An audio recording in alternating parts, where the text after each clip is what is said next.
evening, ladies and gentlemen. Welcome to the Omega Files podcast. I'm your host, Dr. Freedom, and tonight, I hate to say it, there's not a whole lot to talk about as far as Doctor Who filming goes. It looks like they pretty much spent this whole week running around between private residences, private areas, and all that.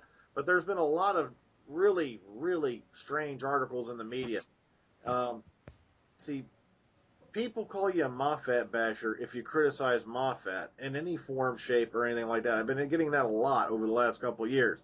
Yet it seems to me like just about every page I've come across this week wouldn't that technically make them Moffat bashers just for the stuff they bring up. But we're going to talk about some of that tonight. Let's go around the panel, get everybody hello. Hey, AJ, how's it going? Pretty good. All good down here. All right. Alex? Sorry, can you repeat the question? Oh, just saying hello. Oh, hello. Collin? Hello. Josh? Hey there. Bill? Hello. Harry?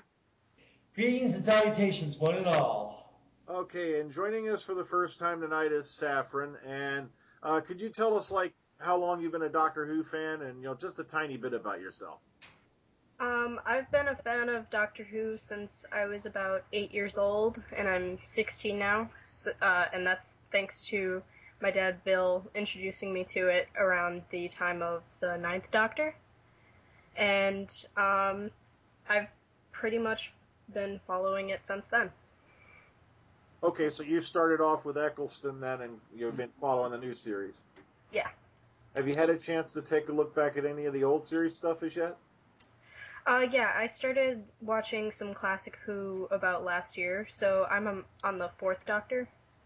Yes! Oh, yeah, you're really going to enjoy him. Yeah, he was the longest-running Doctor at 7 years, and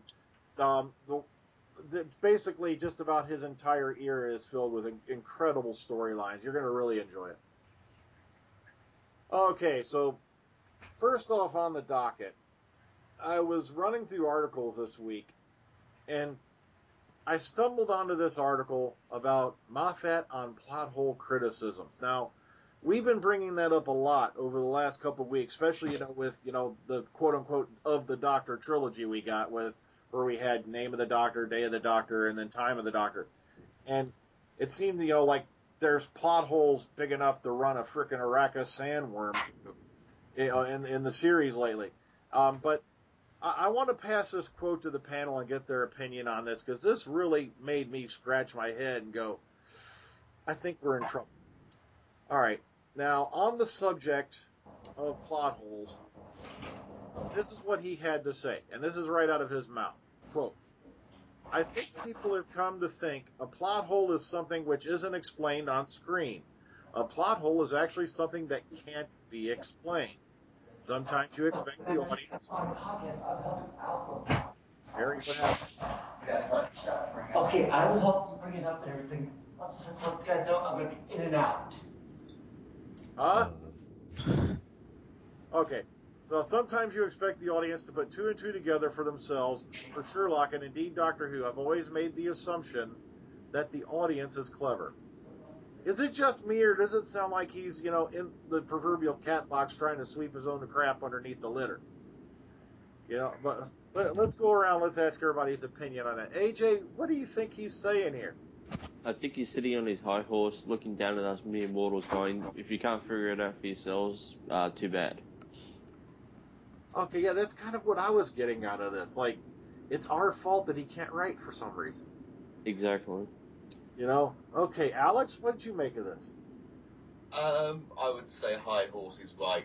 If you criticise me, you're stupid. It shows how drunk on power he is. And as one article pointed out this week, he's a powerful man in television. He's married to somebody who's even more powerful. A friend of mine compared it to a dictatorship. I'd say it's a kind of dynasty in a way, him and Sue Virtue. And he's hard to shift. And him saying it's something that can't be explained. He's saying that he's not written anything that can't be explained. That there is one. I've made my peace with the Sherlock thing. Maybe there is one completely satisfactory explanation that maybe it doesn't matter if you work it out or not. But he's saying it does exist. And the stuff with Doctor Who, the fact that last year's Doctor Who has one massive kind of time paradox thing, which I can accept because, like, I love the Back to the Future films, and they don't really make sense on a time travel story level, but I forgive it that because I love them, and Doctor Who, similarly, it's always been in part of my life, and I'll forgive it those things. But for him to really say that there are no things in a Doctor Who or show that can't be at all stitched up if you put the work in yourself, I just don't think that's accurate. All right.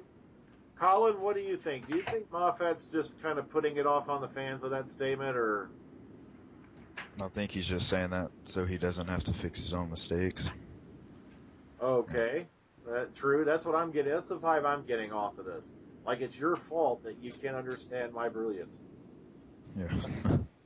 Okay, Josh? Let's address two things here. First off, there's times that I think it makes sense not to explain everything. But that being said, I think the plot holes he's been putting down are poor. As far as it's a terrible thing to say, oh, well, you should be able to figure it out on your own. I think with Doctor Who and a lot of things that have been going on with the show for the past couple of years, it's time to put those into a knot, if you will, and fix those loopholes instead of dragging the fans along. All right. Bill? Well, first, that one thing you said about the couple there, I just had this mental image of something off of Coupling where every time the two of them get together, it's like this global virtual shag where everyone that watches television is screwed at once. But as far as the comparison to him and a cat, I think that best sums up exactly what he's trying to do. But I hate comparing him to a cat because cats are intelligent and they're good at hiding their shit.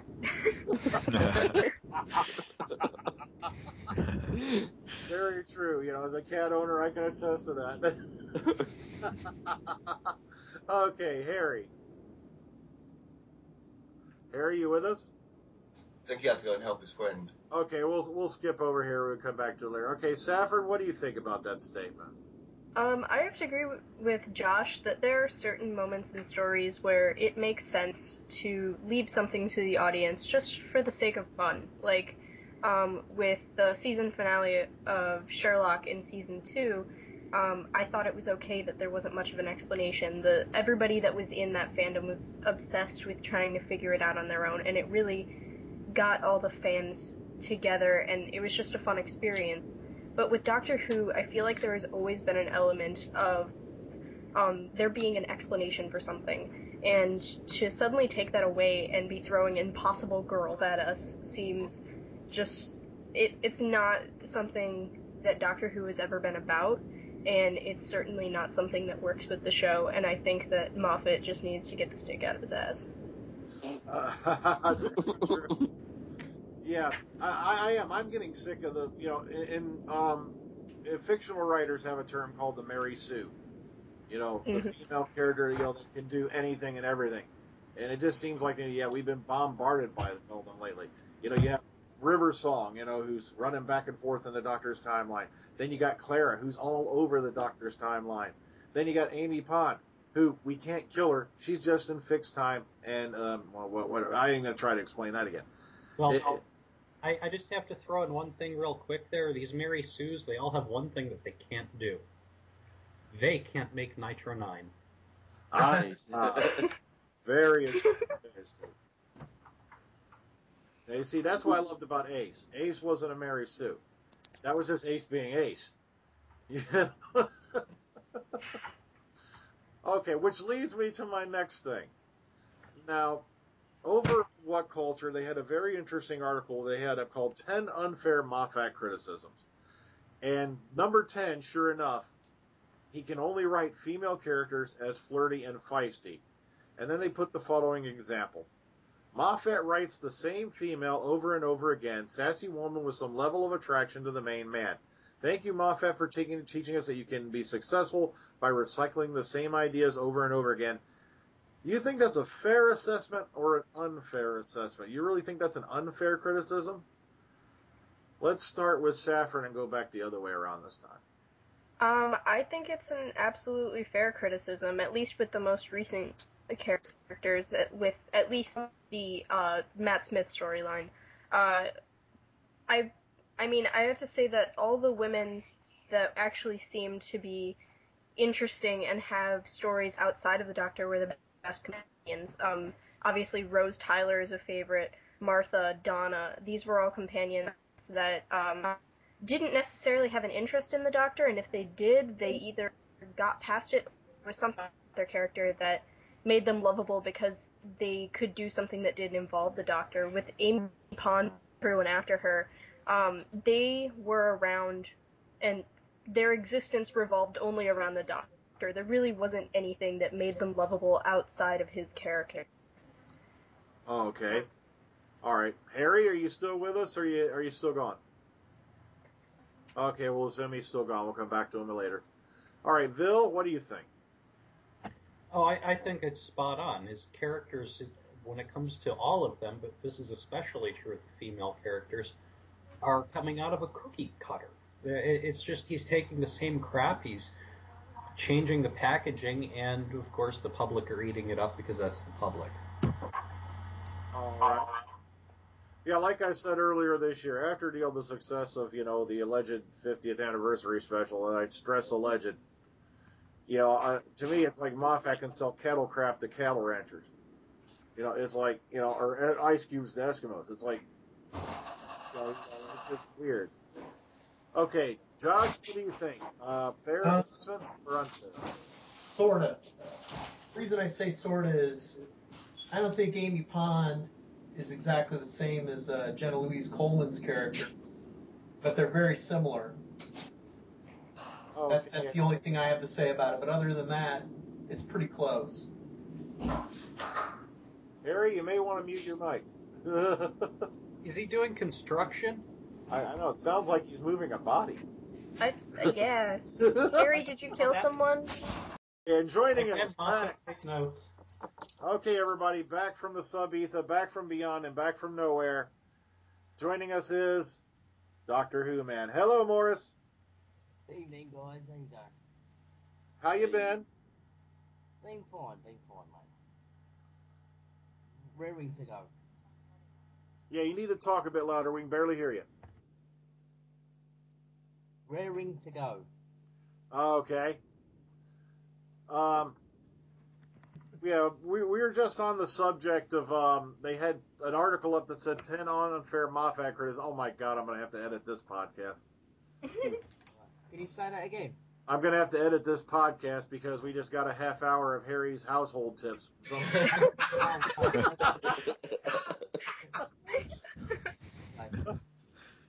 Okay, now, one of the criticisms they had up was he can only write female characters as flirty and feisty. Do you think that's a fair criticism or an unfair criticism of the Moffat era so far?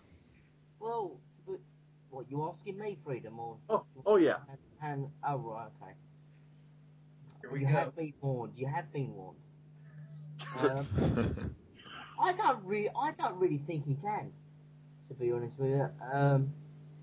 Male or female, really. I think what he's trying to do what Russell T Davies did with Rose and the other companions of Russell T Davies' era, really. That's what I think. To make him more a hero type thing, really. I think he's just sort of, in a way, copying what Russell T Davies really put his own spin on it.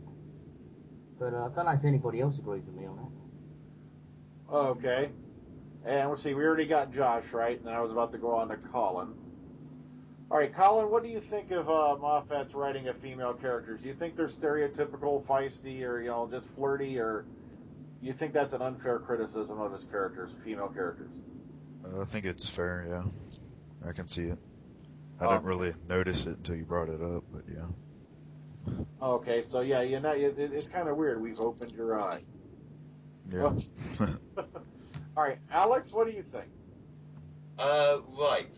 As I said last week, the people who theorised that Tasha Lem is really Riversong are right for the wrong reasons, because I think he's got a couple of stock characters. Tasha Lems, you list all the qualities, and list all of River's qualities next to it. That is written. That is the same character. You copy him. You click replace for the name. I don't think that River is the same as Amy. I don't think the thing about Clara is there's nothing to her. I watched her in Death Comes to Pemberley and thought, oh my God, she can act. Because she's up for an award for national television as well as in the best actress category. But Doctor Who hasn't given her anything to do to earn that award. And when it comes to his writing of women, because obviously Moffat's been criticised a lot by feminists, but perhaps more for his comments than the actual show, it is worth noting that there's a thing called the Bechdel test. I don't know if everybody here knows what that is. No, sorry. Can you elaborate on that, Alexander? But the Bechdel test is basically a rule of thumb for feminists criticising writing. And it's three things. One, is there more than one proper female character, with a name, who speaks? Two, do they talk to each other? Three, do they talk to each other about a subject other than a man or men at any point? Russell T Davies only failed the Bechdel test less than 10% of the time in his entire run on Doctor Who. Steven Moffat failed the Bechdel test more than 50%. Yeah, that sounds like a very fair assessment. All right. But do you agree with... I mean, can you see my point of view where he's trying to copy the Russell T Davies era? To make more, Yeah, to a degree, and obviously he doesn't have Russell T Davies's flair for character, so it's it's someone making a botched job of what someone else did. Yeah, I totally agree with that. Definitely not. He hasn't got his flair for that. Okay. AJ, what do you think? I agree with what everyone else is saying. I just think sitting right beside his computer on his desk is a little cheat sheet. He's like, what do I do here for this situation? Oh, no, there it is. There you go. Feisty tries to make out with the doctor. There we go, that will do. Enough said. It will work. They'll figure it out. Okay. You see, because this kind of leads into their next criticism that I had. And this is something I have been seeing a little, I have to say, quite a bit. Number 9 in this list was, he undermines strong women by sexualizing them. And then they go with the following criticism. The entire characterization of Queen Elizabeth I was completely cringeworthy. It was already upsetting that Davies implied that the Doctor and Elizabeth I got it on, but the entirety of her character in this episode, and they're referring to Day of the Doctor, of course, was completely destroyed. Again, much like Burnett, it turned a powerful historical woman figure into a lovesick woman who did everything for the Doctor. The Queen used her marriageless state as a political tool, not as a blind because she was already married. Now, the thing is, though, do you really think that his female characters are being undermined by their sexuality rather, than standing out for their intelligence? Let's start with AJ and go back the other way around this time. I just think that he's not intelligent enough to do a little research first in historical people like Queen Elizabeth I and try and give an accurate portrayal. Okay. That's what I think. Alex? I suppose that is the thing, that a strong woman kind of has to be a femme fatale, that she's got to have certain flaws. It's a trope that you see in a lot of writing that Moffat can't escape from. I mean, obviously we know he does call women needy husband hunters and what have you. Can he have a strong woman who isn't feisty and sexualized? I think it's one of the cliched things about his writing. And I also found that whereas I was very glad to see a married same-sex couple in Doctor Who, especially as they had them, the reveal that they were married was on Christmas Day, and I thought, yeah, fantastic. But I think he definitely fetishizes the same-sex couple, Vastra and Jenny. Although I'll cut him a bit of slack there, just because, despite the fact he's made some queerphobic comments as well as some sexist comments, just for the fact that Captain Jack used to feel like a token LGBTQ character, and he developed more. But I think there were lots of people who actually aren't pleased with that either, that they feel that the lesbian characters are being fetishized and that Moffat makes a bit of a joke of it. Okay. Collin, what do you think? Could you restate it? Okay. The criticism was that Moffat undermines strong women by sexualizing them. Do you think that's a fair or unfair criticism, or? Not fully, but I can see it. Yeah. Okay. Some of them are, but most of them. But I can agree with it. It's about 50-50 kind of thing. All right, Josh. You know, I think the problem, now that we're kind of looking at it a little bit deeper, is that, like you said, and most people are agreeing, it's like a cookie cutter version of the last character, maybe one or two changes. And we really haven't had that breakout character for a while. We haven't had, like, this generation's Ace or this generation's Sarah Jane Smith or things like that. I think that's what's going on, really, is he just keeps, it's wash, rinse, repeat. I don't know, Josh. I think Clara reminds me of Sarah Jane a little bit. Tiny bit to me. But, I don't think you're ever going to replace Liz Sladen ever in this lifetime. She had yeah, but, I mean, more... I don't misunderstand, guys. I'm not saying I want Mark II of those characters, but rather they're just standout characters to me, and we haven't gotten characters of that caliber for some time. Yeah, I totally agree with you there. Collin, I don't mean to interrupt you here, but I just have to say that we all need to pause and have a holy shit moment, because DoctorWhoMan just compared one of Moffat's characters to Sarah Jane Smith in a positive way. Oh my God! Now that you pointed out, I gotta go check my shorts. Hang on. Okay, Bill, what do you think? Oh God, where to start? Well, let's start with the Paternoster gang. I'm of the opinion that honestly, it's a miracle that he made a lesbian couple on the show and didn't just totally fuck it up. I expected him. Sorry, viewers, flipped. But I honestly expected him to turn them into the Torchwood chicks. Okay. Just the way that he writes, I was seeing that coming, and I'm pleasantly surprised that he didn't. But then again, if you really think about it, Steven Moffat can write very well for coupling.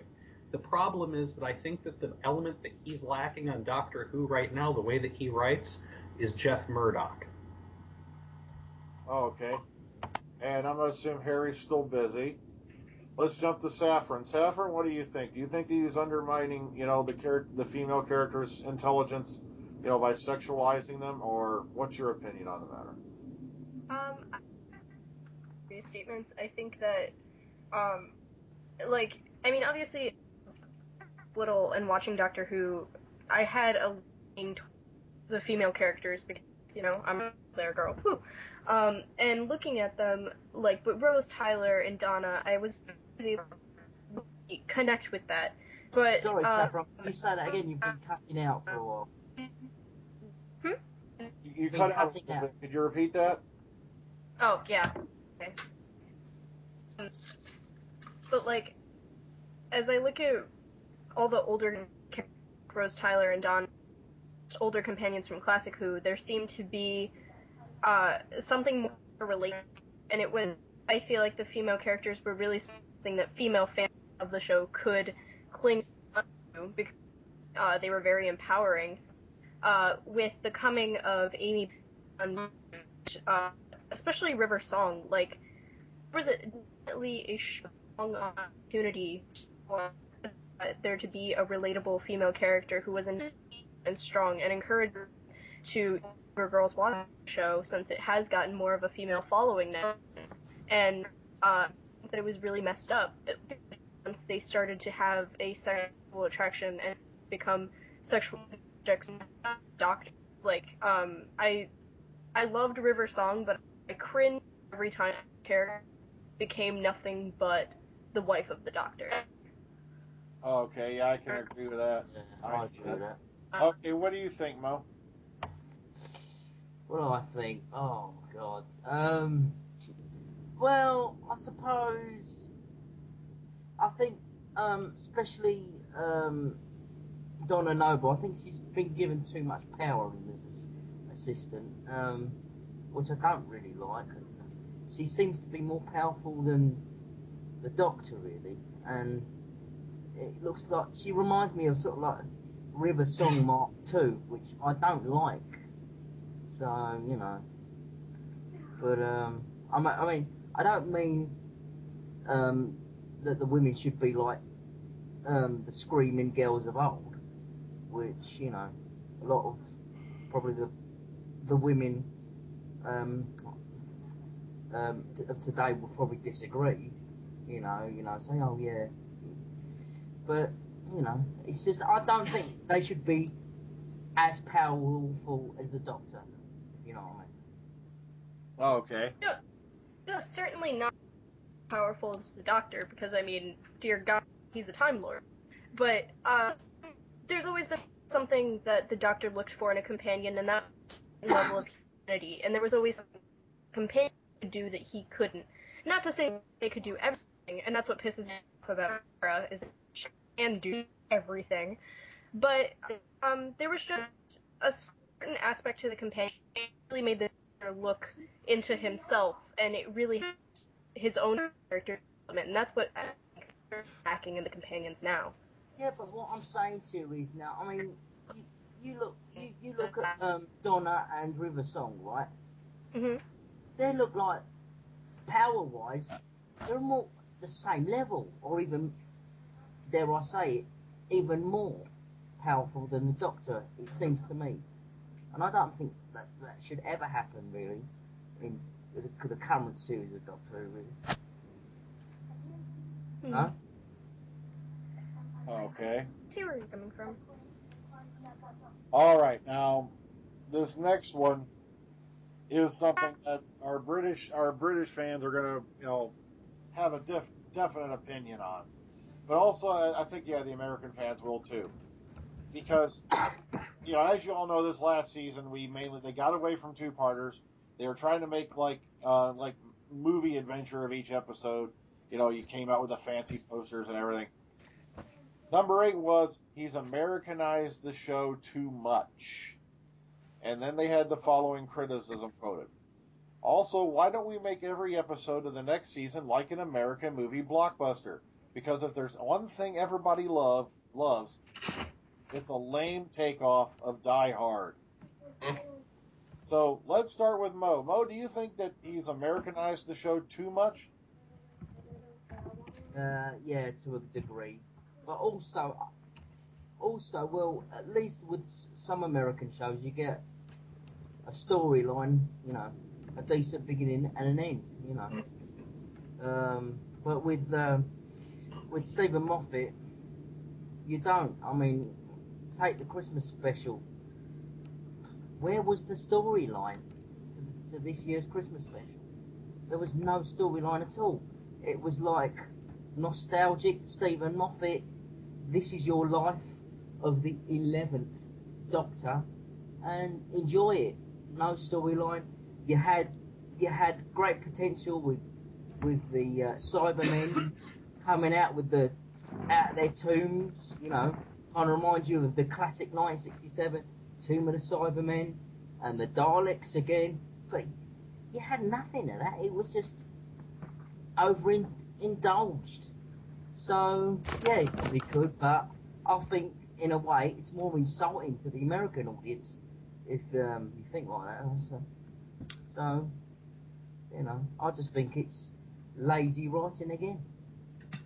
Okay. That's only my opinion, All right. Saffron, do you think he's Americanized the show too much? I mean, obviously my only comparison is what I've seen of Classic Who, but there's definitely a change from the older episodes to now, and I think that a lot of it can be seen in the formatting of the storyline. I don't know, the thing I've always liked about British shows in general is that the writing has always transcended what I usually see on American TV, and it seems to have gotten lazier and lazier to the point where the caliber can be compared to American TV, and I'm definitely not fond of it.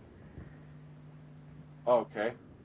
And Harry, I don't know if he's back with us or not. Okay, I guess he's not. Vil, what do you think? You think he's Americanized it too much? Oh, hell yeah. Hands down he has. But then again, you know, I think that that's not entirely Moffat. And I'm definitely, I'll just say this out loud for everybody who hears this. I am a Moffat basher. At this point, I'm completely a Moffat basher, but You don't say, Phil. I don't believe you. But where it is not completely their fault, and I don't think that this is strictly Moffat. I think that if you look at the entire current series, going all of the way back to series 1, it's been the whole change in a format where instead of telling the story over several serials, which effectively makes a full story there, like a couple of hours, it's condensed into 45 minutes, and when you do it that way, you know, Saffron mentioned it being lazier, and she's right, and part of that's unavoidable. With those time constraints, you can't put the type of quality into it, and when you lack the quality, that's when you end up with what feels like American programming, because our TV Can I just interrupt there, Phil? But what I'm just saying to you is, compared to say, Deep Space Nine or Stargate, at least they have a storyline, you know, a coherent storyline.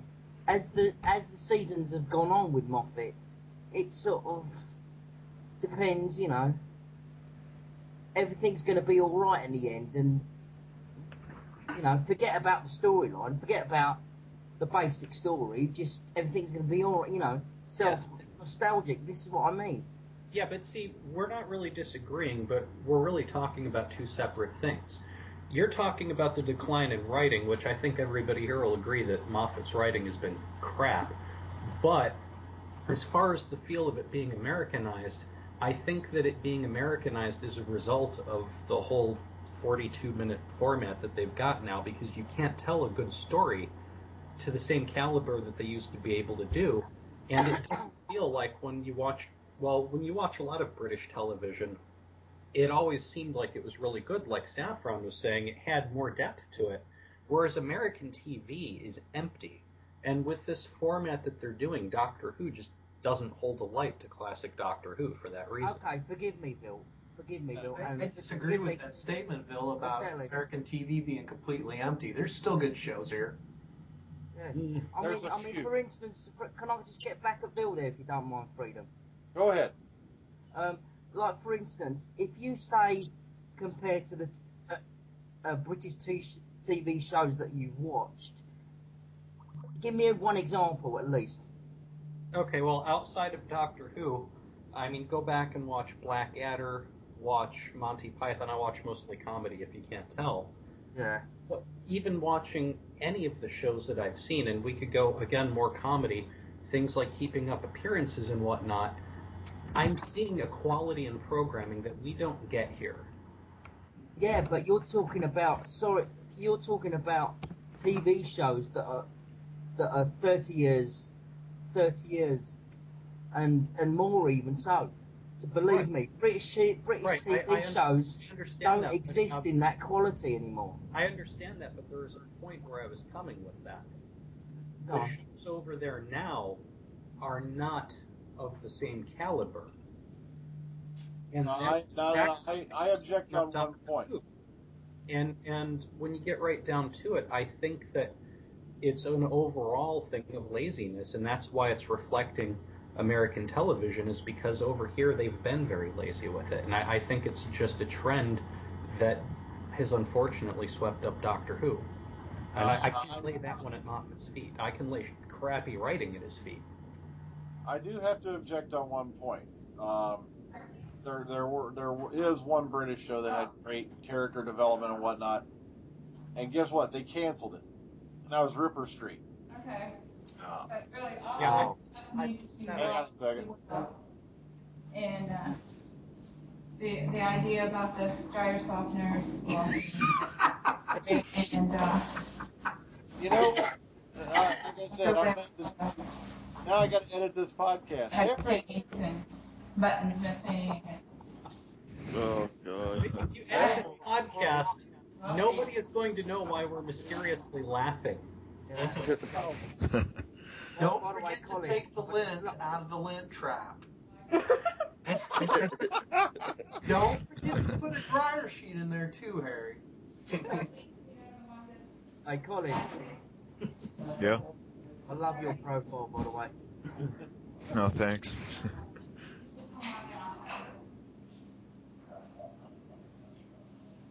Okay, I'm waiting for the that's cooling done. man to bust in. Okay, Josh, do you feel they've Americanized the show too much? I'm one of the few that thinks they haven't. Honestly, I think what's going on is that a lot of people want Doctor Who to be like it was, and in this day and age, it's just not going to happen. I'm not trying to side with Moffat and be a Moffat lover by any stretch. I just think that you got to roll with the changes in terms of, generations. 1960s Doctor Who and 1970s Doctor Who. If you watch different seasons, different actors, you see a huge drastic difference in the way how that show has changed. If you watch the Hartnell episodes, which I know some people think I'm gonna, say sacrilegious things here, I have a hard time watching them. They're kind of boring to me at times. But when I start watching Troughton, I love that stuff. I like watching John Pertwee. I definitely like watching Tom Baker. I love watching Davison. Where I'm going with all this, though, is you could go through each Doctor and see it's almost like a snapshot of generations.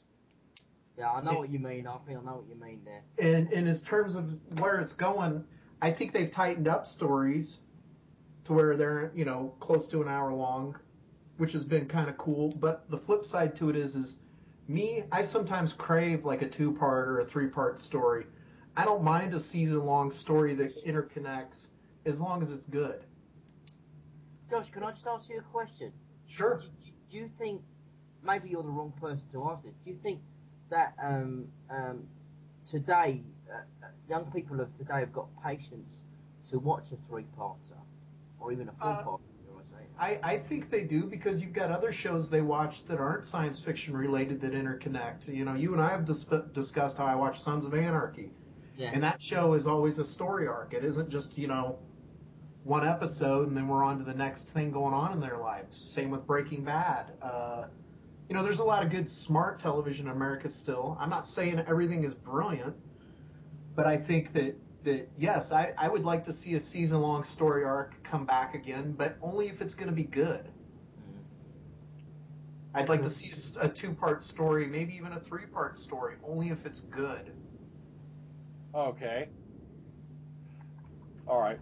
Now, Collin, do you think that Moffat's Americanized Doctor Who too much? I can see how it's starting to be more of a comedy and sexed up stuff like that, but I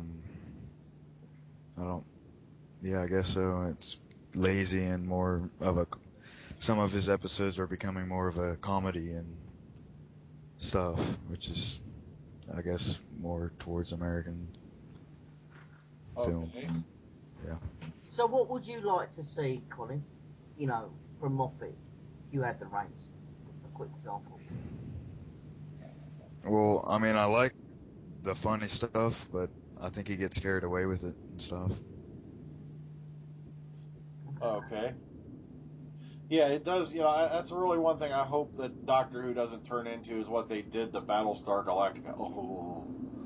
But, yeah, in some ways I can see that trend happening. Because his episodes are like all comedy and the ending's the best part. Yeah. Okay. Alex, what do you think? Do you think he's Americanized the show too much? I'm not sure if he's Americanized it, not in any way that I've noticed. I do know that Doctor Who really broke America mainstream more than ever in the Moffat era. I definitely agree with the point that Doctor Who, it does evolve, it does adapt, it does sort of fit the times. We kind of do see 3-parters in a sense, like Utopia and Sound of Drums and Last of the Time Lords, I would sort of call a three-parter. No, that was still a few years ago. Long-term story arcs, if they weren't a bit clumsy and a bit under-explained and a bit too drawn out, like we've only just found out why the TARDIS blew up and stuff like that. And I'll tie that in with the comparison between American and British television. There's one of the articles that was out this week mentioning 5 possible new showrunners, a rather exciting name on there, and they do admit this could just be wishful thinking, it's maybe not very likely, but Michael J. Straczynski. And I was hoping this would come up because I would love the idea of discussing what a Michael J. Straczynski era Doctor Who would be like. And actually, I would love to see, not 5 years of Doctor Who being a Babylon 5 clone, but those sorts of themes and that kind of structure. And apparently Straczynski is a classic series fan and cited Doctor Who as one of his influences, so maybe it would also take us back to the 70s a bit. Yeah, I agree with you. I love J. Michael Straczynski's work, especially Babylon 5, because, the guy not only had enough foresight to pull off a 5-year story, but what I loved about him was the fact that he even put trap doors in so that, if he couldn't keep the same actor or the same character, he always had another character who could pick up the reins. That kind of foresight, is incredible. That's why I love it. B5 was a great series. I mean, I used to watch it on TNT here in the States, and I loved it. I mean, it was a great, well-written science fiction series. Yeah. And that's why I'd love to see him write for Doctor Who. I can't even imagine what J. Michael Straczynski would do with one season. Yeah. I mean, I can't just interrupt there, because I've got to say, J. Michael Straczynski would be brilliant for Doctor Who. Because when he did the comics, he wrote for Superman. And believe it or not, Superman is very hard to write for. And he made it sort of like palatable for it. And for him to write Doctor Who would be absolutely amazing. But you know what? I don't think it'll ever happen. Hey, Doctor Who, man, I have to agree with you on the comic part. I was a big fan of his Spider-Man run that he did several years back. And, I don't think Spider-Man is quite that easy of a character to write for, you would think. Yeah. But, there's nuances about Spider-Man that make it interesting. It can make or break it, much like Superman. And I think he got the character hook, line, and sinker. That being said, Straczynski doing Doctor Who, I would wholeheartedly love to see him either write or even better yet, come on board and be a showrunner for a couple seasms. It'd be great. It'd be great. I mean, if you're gonna go for comic book people, maybe it's a bit raunchy, but in 1981-80, Alan Moore wrote for Doctor Who magazine, the comic strip bit, and he was fantastic. I would love to see Alan Moore do it as well. Hey, Harry, do you have something you wanted to add? Hit me. Okay, I saw your box light up. I didn't know if you got cut off or whatever. Yeah, I'm back. All that stuff's taken care of. I just got to do a bunch of laundry tonight. Oh, okay. Yeah, I'm back. My folks are done. They dropped off a bunch of stuff. Just got everything done. My dad's gone, so I'm back in black. I'm back in black. All right. Well, let's finish off this topic. I'll bring you in on the next one. All right. No problem. Glad to be of assistance. Okay. AJ, do you feel that they've Americanized the show too much? In the last season or so, yes, for those stupid one-hit episodes, those movie episodes they had. But the whole thing about the cramming one story into 45 minutes, nowadays you've got a lot of mindless television that's taking up a lot of airtime though, like Strictly Ball Dancing and MasterChef and all this other bollocks on TV. So they haven't got enough airtime to actually show a decent story like the old series of Doctor Who. That's a problem, I think, is mindless television today in the 21st century. Well, do you think, AJ, sorry, Freedom, do you think, AJ, that they are thinking that young people today haven't got the patience to watch a six-parter? Well, I'm not considered young or old. I'm 29, but I could sit down and watch an 18-part episode if I wanted to. If I've got no one bothering me and nothing to do, I'll sit down and I'll watch it and I'll survive through it. That's me, but I'm sorry, go on. Oh, I was gonna say to think that younger people can't handle like you said, like an 18-part episode is absolutely ridiculous, considering most younger people now are marathoning Classic Who, like, entire summer vacations, and writing up about it and talking about it through different social media. So it's to say that it's the younger fans' fault, or that it's somehow accredited to the younger fans that the show is somehow becoming more mindless is definitely a wrong accusation. You know, I want to add to that as well. Saffron, on that note, I just Hold have on, to hold take on, that. hold Go on, Josh. Hold it. Josh, you hit it first. Go ahead. You know, I was thinking while she was talking about, you know, people doing marathoning. You know, whether you love the show or not, there were sure a lot of fans of watching Lost, which was a continual story arc. So I think that definitely proves that people don't mind story arcs. Yeah, too bad they dropped the ball on that one in the end. But yeah, I liked Lost. But Okay. Freedom, can I just ask you a quick question? Do you Okay. think? Do you think? And I want to chuck this out to all of you. Do you think it's a money situation in Britain that they can't do an episode, you know, cliffhanger series on Doctor Who anymore? Or Okay, what? my opinion, I don't see why not, and I'll tell you why. Because they were filming the classic series.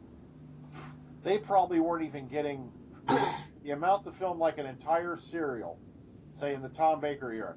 Probably wouldn't even add up to what they're spending on one episode for 1 hour now. And, you know, now you've already got the sets, you know, like the TARDIS props and all that already built and all that, so you don't even factor that into the budget. I don't see why they're not doing two-parters and all that more frequently. It just doesn't make any sense. They've definitely got the budget to do it. Because basically, what's the one with the Ice Warriors? I forgot the title. Cold War. Cold War would have been a fantastic if it would have been at least a two-parter. Okay, I agree. Yeah, Phil, did you have something to add on that last bit? Yeah, basically, I'll also answer Doctor WhoMan here in a second. But with what Saffron was saying, I was just totally amused and had to say, yeah, take that, Moffat, because Moffat and all of the Moffat bootleggers out there loves to say that, well, you know, the younger fans wouldn't get that. That would be just too much for them. Like they all have to be stupid or something. But to answer Doctor WhoMan now, I don't really know much about how things work there with the economy and business. It's way different in your country, so Yeah. I can't really answer that fairly. I could only say maybe, and I'm hearing what Dr. Freedom had to say as a response to it, and that makes sense, but again... Well, let me just tell you, allegedly, apparently, the budget is supposed to be strained. You know, Okay, now let me give you an example here that's going to, you know, it really flamed me up this last season. When Journey to the Center of the TARDIS, before it even hit the screen, every article I could find on just like 4 or 5 different sites was bashing the Invasion of Time because they had to use a disused hospital because that's what the only thing they had to film, you know, because of circumstances. They had to use this disused hospital for the interior of the TARDIS. But guess what? You saw a hell of a lot more of the TARDIS in that damn episode than you did in the modern age super duper death screen, green screened, high budget episode Journey to the Center of the Toilet. I'm not kidding. You did. You see, and that's what I love. You don't need a budget to make a show fantastic. You just need great characters, good writing, you know, a nice storyline, and boom, you're set. You don't need all that money. yeah, well, I don't know what the BBC were on thinking, the 3D bit on the 50th anniversary and spending all that money on the cinemas and I agree with you on that. It was totally unnecessary. The 3D element was just another add-in to make everybody go to the theater and spend money. Oh, excuse me. But trust me, Bill, the allegedly the BBC are basically strained, and they're killing us with the TV license, trust me. I have to take your word for it. Like I said, I'm too outside of that situation to answer it, but I just needed to tell you a second ago that your voice was cutting out.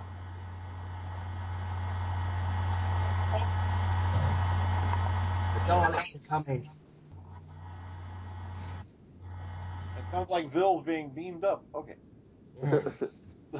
Alex, did you Alien have something to add to autopsy of Bill, sorry. that? Hey, I saw Alex's box light up there for a second. Did you have something to add to that? Oh, sorry, I must have made some kind of noise. Sorry, no. Oh, all right. I just wanted to make sure because I didn't want to leave you behind there. Okay. Okay, so we're all in agreement, that, yeah, the one episode thing was a disaster. As a matter of fact, I think that's another reason for the personnel shift that we saw about a couple weeks ago, where they brought in all these RTD people, and now we're going to get a full-blown unsplit season with a story arc, is because they saw the mistake. Hopefully. Wait a minute. If they saw the mistake, why is Moffat still there? Lynch him. Oh. Can I just say something though? I know exactly why Moffat's there, because he is great at selling the show abroad. And while he's doing that, sorry, Frida, while they're doing that, he's making the money. He's done that better than Russell T Davies. He's done that better than John Nathan Turner. John Nathan Turner tried, but ultimately failed. Well, that's why when I hear about people saying that, Moffat was like the first guy to bring Doctor Who to America, bull crap. Yeah. I remember when I was a teenager, they had an American Doctor Who tour that went right through my local city here. Yeah. Yeah, so they did try it back then. They did try. Let's face it. The only thing I will forgive him for is selling Doctor Who to America in the first place in '96. But there we go. That's another story. Okay. Anyone else? Well, I just had to note again, because we both kind of responded at the same time there, that really what happened is that John Nathan Turner regenerated, and that's why we have Moffat now. Don't remind me of that. The last time I heard somebody mention somebody regenerating was back in the 80s when the talk was the monster had regenerated, was calling himself Michael Grade. So, I wish he'd come back.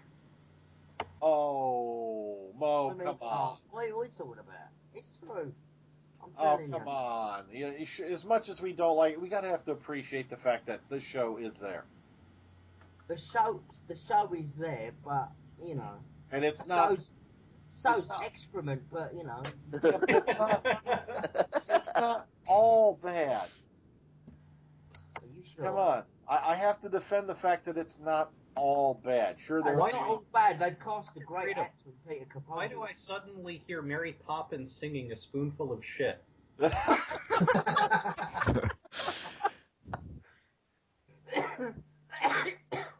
I have to agree with you on Moffat, and the reason why they're keeping him around is, as I said earlier, he can sell cow shit to cattle ranchers, he can sell Eskimos ice cubes, and he can make the British people go out to the theater and pay money for something they've already paid money for. Yeah.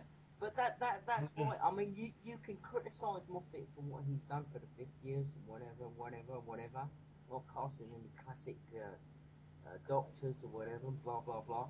Only one, in a cameo role. But the BBC are happy the way he's made the money, and that's what they care about. And you've got to hand it to him. I got to take my hat off to him. Okay, Doctor Who, man, I had this theory when you were gone that a certain group of online Whovians had found you, shaved your head, and put you into some type of Steven Moffat cult. I was right, wasn't I? Oh, well, no, that never happened. But, I have to give credit where credit's due. The geezer can sell snow to Eskimos, and you've got to give credit for that. The thing is, as a writer and a showrunner, he sucks, I'm sorry. He's great at PR. Remember the whole name of the Doctor thing, which seemed like part of the story, revealing the name of the Doctor. The episode, it's called Name of the Doctor, it turns out that's for a different reason, yada, yada, yada. He had people protesting in the streets of London, holding up banners saying, "We don't want to know the Doctor's name." Yeah, and he I know. punched the air he got people to take to the streets over it. So the actual, what seemed like part of the story was a PR stunt. Yeah. See, yeah, he seems to be a master at. You know who I picture? I equivalate Moffat to P.T. Barnum. That's who I equivalent. That's who I see him. Being just like. The classic saying, "There's a sucker born every minute." And there's no such thing as bad publicity, and it just seems to me that's what he does. Well, there's a fictional character in Britain called Del Boy. I mean, Alex will know what I'm talking about. Yeah, I keep trying to point out something, then unfortunately having to clear my throat with this dumb cold that I've had. But, we're talking about Steven Moffat as a great PR man. Okay, Goebbels was a great PR man. We're not getting Goebbels, okay? So let's not suddenly let this go to our heads and think that this gets Moffat off of the hook. He was only following orders. Matter of fact, the funny part is I think Moffat's used that excuse too. Because when he got called on the split season thing, you had Moffat saying, the BBC made me do it. Then you had the BBC going, no, Moffat made us do it. I was like, my gosh, who's running that thing? Pee Wee Herman? I was like, I don't know. And I'm like, that's a great impersonation there. Okay, so let's go to the last one I want to visit in this list, because the other ones mainly reflect back on each other. So, okay, now this is what they had down as an unfair Moffat criticism. I can see it partially, but at the same time I can't see it, but maybe it's because of Matt Smith's brilliant performances. Number 4 on this list was, he's turned the Doctor into a child. And the following comment is what they use for the example. Current Doctor to be a little bit patronizing, a little bit too kiddie, and a bit too immature for my liking. I completely get that it's a kid's show, even if some people will argue that it's for families. But I do find this particular trait a little grating. Now let's start with Doctor Who, man. Do you think that he's turned the Doctor into a child more than anything, or what do you get out of it? He's turned the whole series into a kindergarten TV show.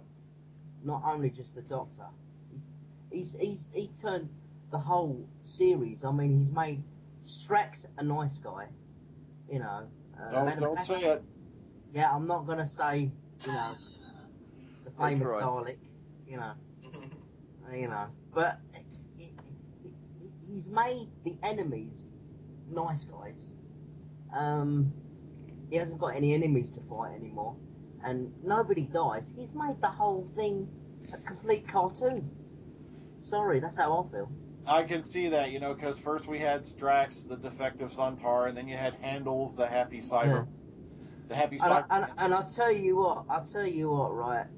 If the Peter Capaldi and they bring back what is it? Strax and the Rutons. I'll tell you what, we're gonna get Ruth the Ruton. I'll tell you, probably gonna get married with Strax as well. Be a happy ending with a wedding. I could see it now. I married a green club. A female Ruton. Oh, hello. Rubbish. I can see that now. Oh, God. Yeah. God, that's what's sad. I can see it. Oh, yeah, Ruth the Ruton, yeah. Oh, Ruth the Root. No, that's a new one. Terrible. Maybe the happy ending will be in Cardiff. Oh. Probably, yeah. Oh, my gosh. We went from Eric the Dalek to Ruth the Root. No. Now, Frida, you've mentioned that name again. I told you. You said it was banned. You said that name was banned, Eric the Dalek. Unfortunately, it's become a popular item. Okay, let me get my composure. Okay. Saffron, do you know the story behind Eric the Dalek?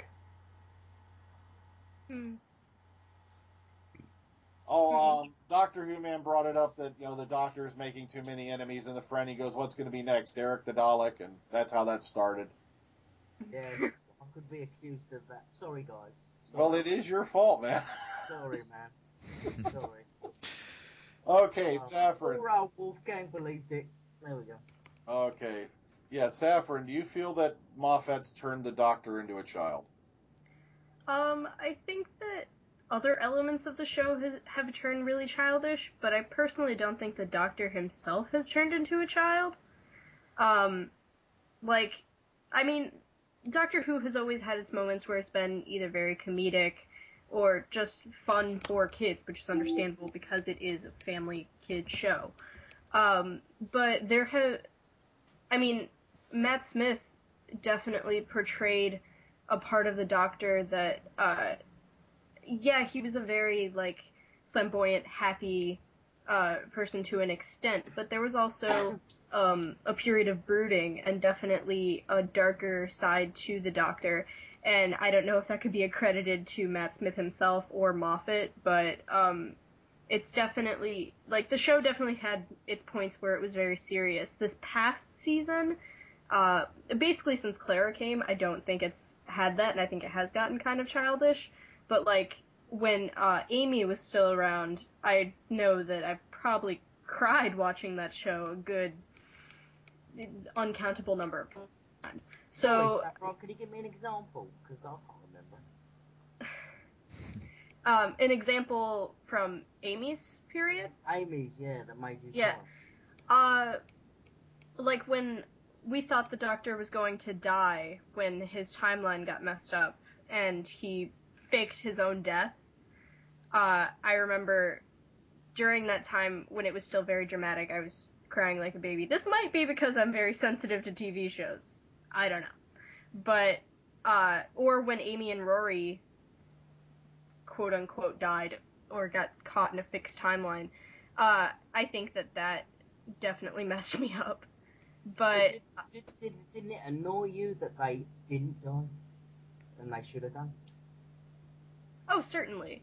But I also think that it's still a fate that is still very unfortunate and is definitely still a tormenting aspect to the Doctor. No matter what happened to them, whether they die or are caught in this fixed timeline, it's still something that he feels very guilty for, and I think is portrayed in the character really well, and I hope continues to be portrayed as Capaldi takes over. Okay. Yeah, can I just put another question? It would do if Moffat lets them die, but, to me, the Doctor's very tormented when he realises no one ever dies in his world anymore, so, I could see that too. It has gotten a little bit crazy with the characters coming back over and over again. Okay, but let's pass this on to Harry. Harry, do you feel basically you guys have covered all the points I was going to make. Moffat has dumbed down the show so much it's not recognizable anymore. Nobody dies on the show anymore. He's basically treating it like it's not even what it was. People say, well, it's supposed to grow and change. Yes, but not be dumbed down so much that it's not recognizable for what it used to be. But do you feel that he's turned the Doctor into a child, or do you think that he's turned the whole show into something that's dumb, so dumbed down it would be a cartoon show, not an anime, American cartoon, like the old Warner Brothers Looney Tunes stuff. It's that bad. That's all, folks. You're still watching, Harry. Hey, I admit, I do like watching the old Looney Tunes when I can catch them, but Moffat has dumbed it down so much, even Looney Tunes wouldn't be recognizable. Now, the day they pull out the sonic mallet, I'll be worried. They could include the TSA Feel Me Elmo toy. Yeah. Or you get Tweety Bird as the next companion. I would not doubt it. I did saw Dalek. Goodness me, I thought put that. I thought I saw a Cyberman. Oh god. Okay, Bill, do you feel that Moffat's turned the Doctor into a child? Oh, if only he'd only turn it into a child. You know that end product that comes from when you eat food? Yeah, he's been doing to it. Excrement. It's terrible. I wouldn't say that he's turned him into a child completely, but he has given him a lot of very childish characteristics, which is why I was clapping when you were reading off this question to us, because it's been a complaint that I've had for a while. To be fair, it is a show that is aimed toward families and toward children. It's really both a family show and a child show in that respect. But, you know, those things can be done intelligently. At this point, I think that the writers from Sesame Street could replace him, and we'd see a much more intelligent program. Oh my god. Can you imagine Grover as the next Now, guys. You know we can't have Big Bird as a companion. He never fit through the TARDIS doors. I'm just glad he didn't say Cop Rock. He joined the Paternoster gang. Or even worse, Davros shows up and it's Oscar the Grouch. He's in a little moving tin trash can. Is it just me, or does Big Bird sound like Neil Sedaka? I could see it now when they finally do the crossover. Boys and girls, this is a Dalek. We're all dead. Dead starts with D. Oh my god, Bill, it is Neil Sedaka. It is. They'd remember that Moffat's writing and they'd have nothing to lose. Followed by E for exterminate. As the writer for Doctor Who, the first thing that's going to happen is the Valyard is going to look around a smoking crater and exclaim at last, "Everybody dies." Today's episode of Doctor Who was brought to you by the letter.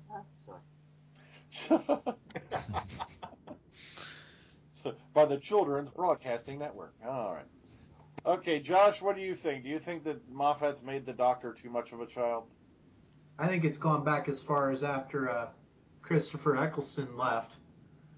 I like Tennant, don't get me wrong, and I got that, but Matt Smith, you know, while he put his own spin on the Doctor, he borrowed, in my opinion, a lot of what Tennant would have done, and which is that whole juvenile, childish kind of thing. At times it's funny, but there's other times where it's like it just kind of seems like old hat. Yeah. And I'm looking forward to seeing Capaldi not be that way. Do you mean like the sort of like a Troughton-esque Doctor Matt Smith has? Because Troughton was quite childlike. Is that what you mean, Josh? Well, it just seems like Troughton and Tennant were not the same. Okay, but like Tennant and Smith were very similar. Okay. Not exactly the same, mind you, but it just seemed like, let's take the jokes that we would have ran with David Tennant and put them towards Matt. And it wasn't like Moffat was trying to write. It's similar to a comparison of like how the companions have all been a cookie cutter. Well, his last two Doctors, to me, have been a bit of a cookie cutter. I still liked them, but I felt that it would have been nice to see a little bit more of a change up. Now, I have to add to that I do want to thank Moffat for inadvertently doing one good thing. He showed us that Matt Smith would make an awesome Lex Luthor. Oh yeah. Oh yeah. Honest to God, I actually see him in the next Spider-Man movie, you know, the third one, as a villain. I really do. I think he could do it. Yeah, I think Matt Smith is a great actor. I think he's going to have a great career beyond Doctor Who. Yeah. Okay, Collin, what do you think? Do you think that Moffat has made the Doctor too much of a child? Well, I always thought Matt Smith was more of a childish Doctor, but that's his Doctor because he's also you can see that his personality brings like the old man side out of him,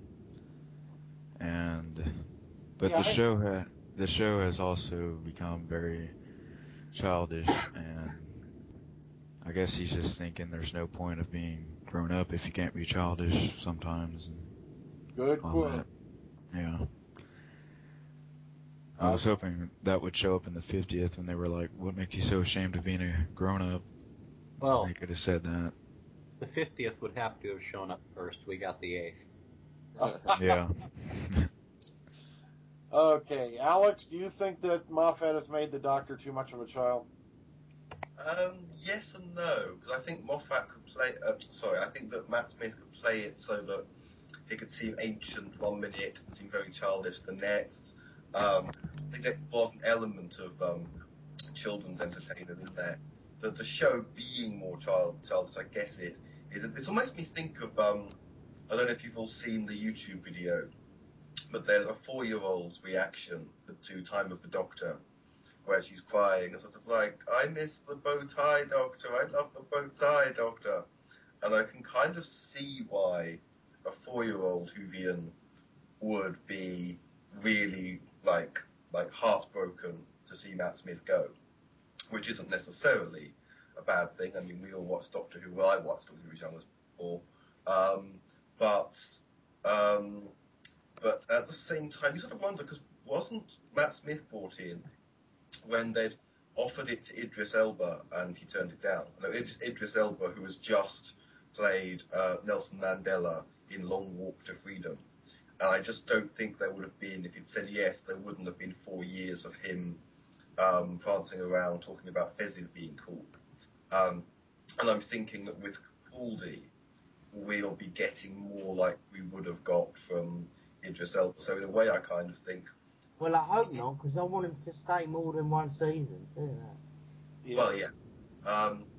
But yes, I mean, let's hope that he does stay. Well, as we discussed, he's a successful writer and director in his own right. Hopefully, Capaldi will do some of the writing and directing.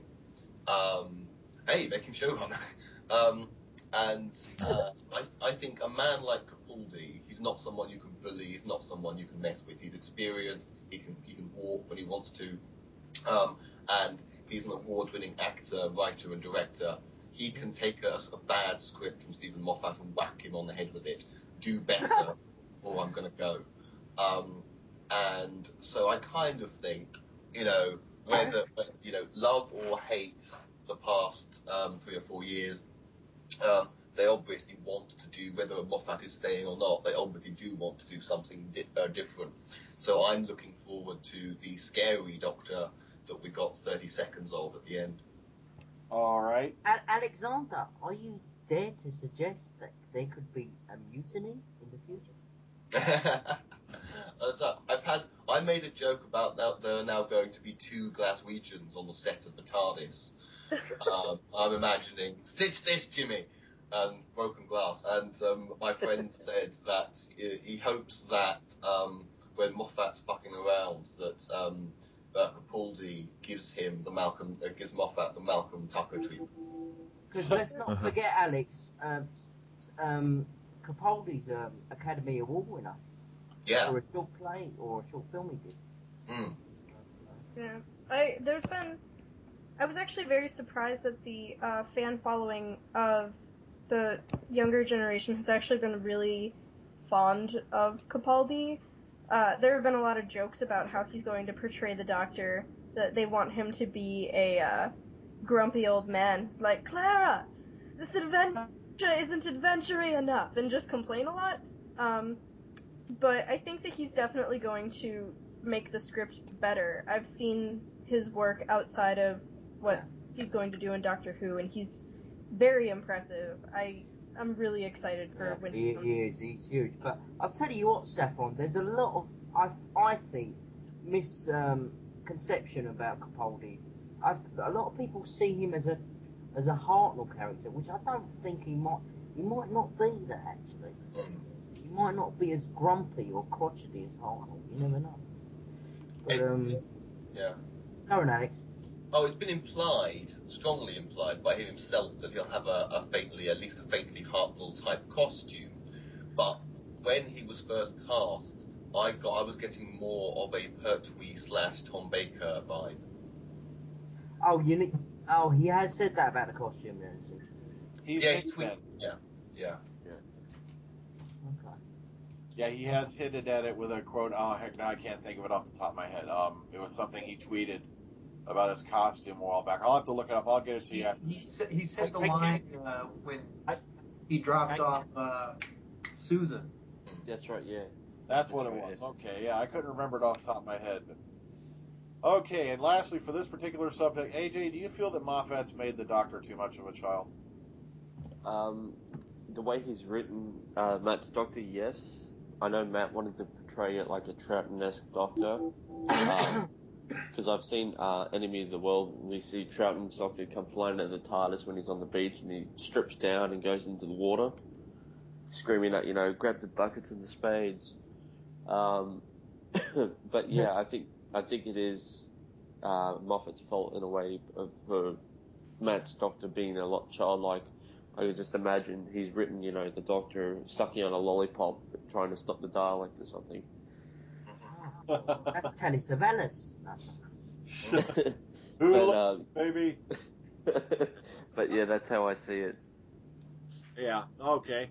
Now, the last subject we're going to cover for today, I saw an article that popped up, and unfortunately it turned out to be speculation, which made my heart sink after I read the title of it. And the article was over on IO9, and the title of the article was, "Who's going to replace Steven Moffat as Doctor Who showrunner?" But unfortunately, it's speculation. There's no meat to that particular thing. But the list of names they put up was pretty intriguing to me, and I wanted to get the panels, a yay or a nay, for this particular person as future showrunner, and maybe give me a brief explanation why. And okay, now for most likely, they put up Toby Whithouse. Now, just to remind you, Toby Whithouse wrote School Reunion, The Vampires of Venice, God Complex, A Town Called Mercy, and one of the Torchwood episodes, which was named Greeks Bearing Gifts. So let's start with AJ and go back the other way around. AJ, Toby Whithouse, yay or nay as a replacement showrunner? Yes, because I also see him being human. I think he was showrunner for that, or the creator.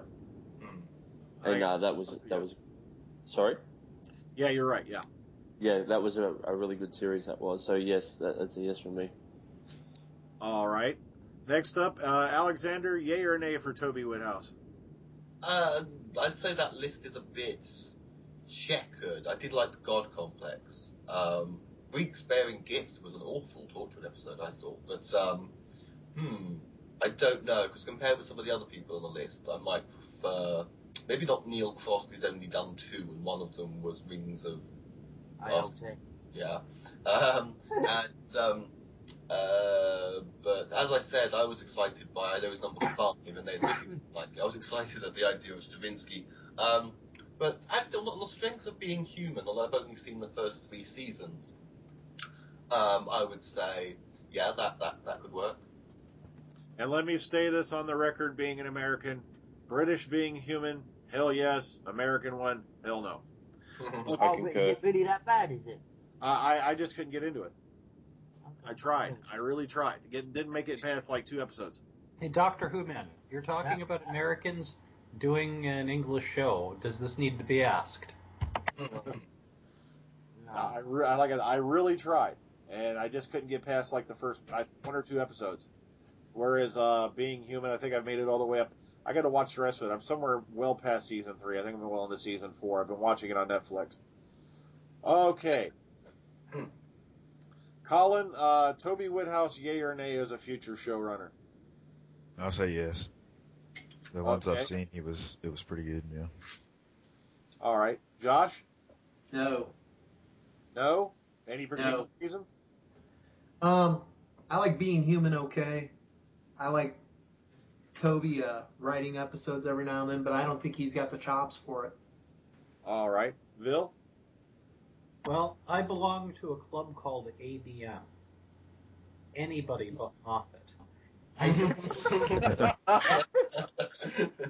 Now, with that said, I don't know enough about him to really be able to fairly say if he'd be any good in Doctor Who, but then again, he wouldn't be Moffat, so at this rate, we'll come around to all of the others, and I'll be equally amazed if I actually say no to any of them, because they all have the wonderful quality of not being Moffat. Okay. Harry, Toby Whithouse, yay or nay as a future showrunner, you think?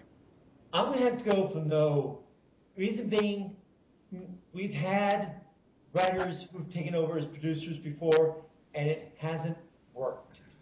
I had no problem with him being a writer for the show, but as far as a showrunner, no. I would rather see someone who's worked as a producer come in and take over rather than somebody who's been a writer and come in and try and produce and do writing as well. All right. Saffron, yay or nay? I am part of the same club as my dad, so I'm gonna have to agree with him. I don't know enough about him to say whether or not he'd be good or not, but I just don't want to see Moffat anymore. Okay, and dare I ask, Doctor WhoMan? Oh, me? Oh, no. It should be me. That's who it should be. I've had enough. No, to be honest with you, to be on a serious point, no. Simple fact is, he hasn't got the chops, and he'll be another Moffat, to be honest with you. I think the person who should be take over is is Gatiss. Congratulations, Gatiss. that's the next name on our list. Yes.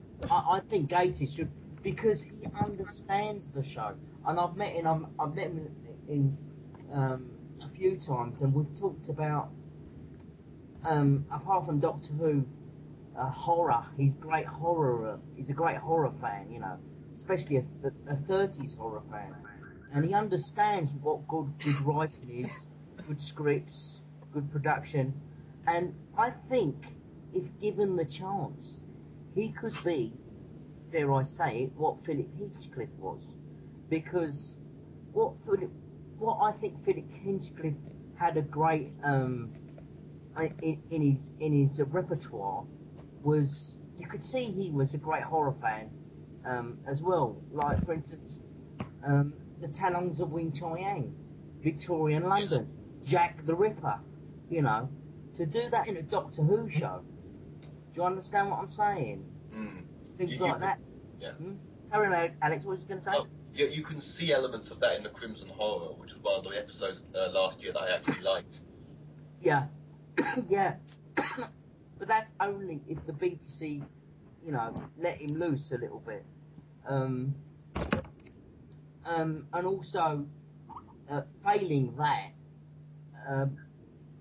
although I hate to say it, could be Nick Riggs, but to be honest with you, I think his only power is as a fan basis, really, to be honest with you, because I actually know him from Real Time. Do you guys know Real Time? From Doctor Who fan collection? You know, from videos, yeah. DVDs? Yeah. Yeah, you know what I mean, you know, but I don't think Nick Riggs has got the chops for producer either, so I would say Mark Gatiss. Okay, just to give you an idea of Gatiss's qualifications, because he is the next guy they had on the list. Matter of fact, they put him down as the experienced choice. All right. Gatiss has written 4 Doctor Who novels, starting with Nightshade in 1992. He's also contributed multiple short stories to anthologies. His scripts for the new series are the following: The Unquiet Dead, The Idiot's Lantern, Victory of the Daleks, Night Terrors, Cold War, and The Crimson Horror. He has appeared in the program twice in the program as an actor, playing Lazarus in The Lazarus Experiment and Gantok in The Wedding of Riversong. He wrote and produced An Adventure in Space and Time, and that right there just sold it for me. That's our choice. That's the man to take over Moffat. Bring him in. Bring him in. Yeah, but be careful, Harry, because I remember when Moffat was mentioned, I was sort of quite happy. Because I thought, oh, this guy that wrote Midnight and stuff like that, this can be quite good. And look what we got. So, but I don't think that would happen with Gatiss. I don't think. Yeah, thanks for bringing that up, Alex, on text, because I should have mentioned that as well, that he and Nick Riggs both work for Big Finish, and there's a lot of great stuff that's come out of Big Finish. You know, I can't applaud them enough.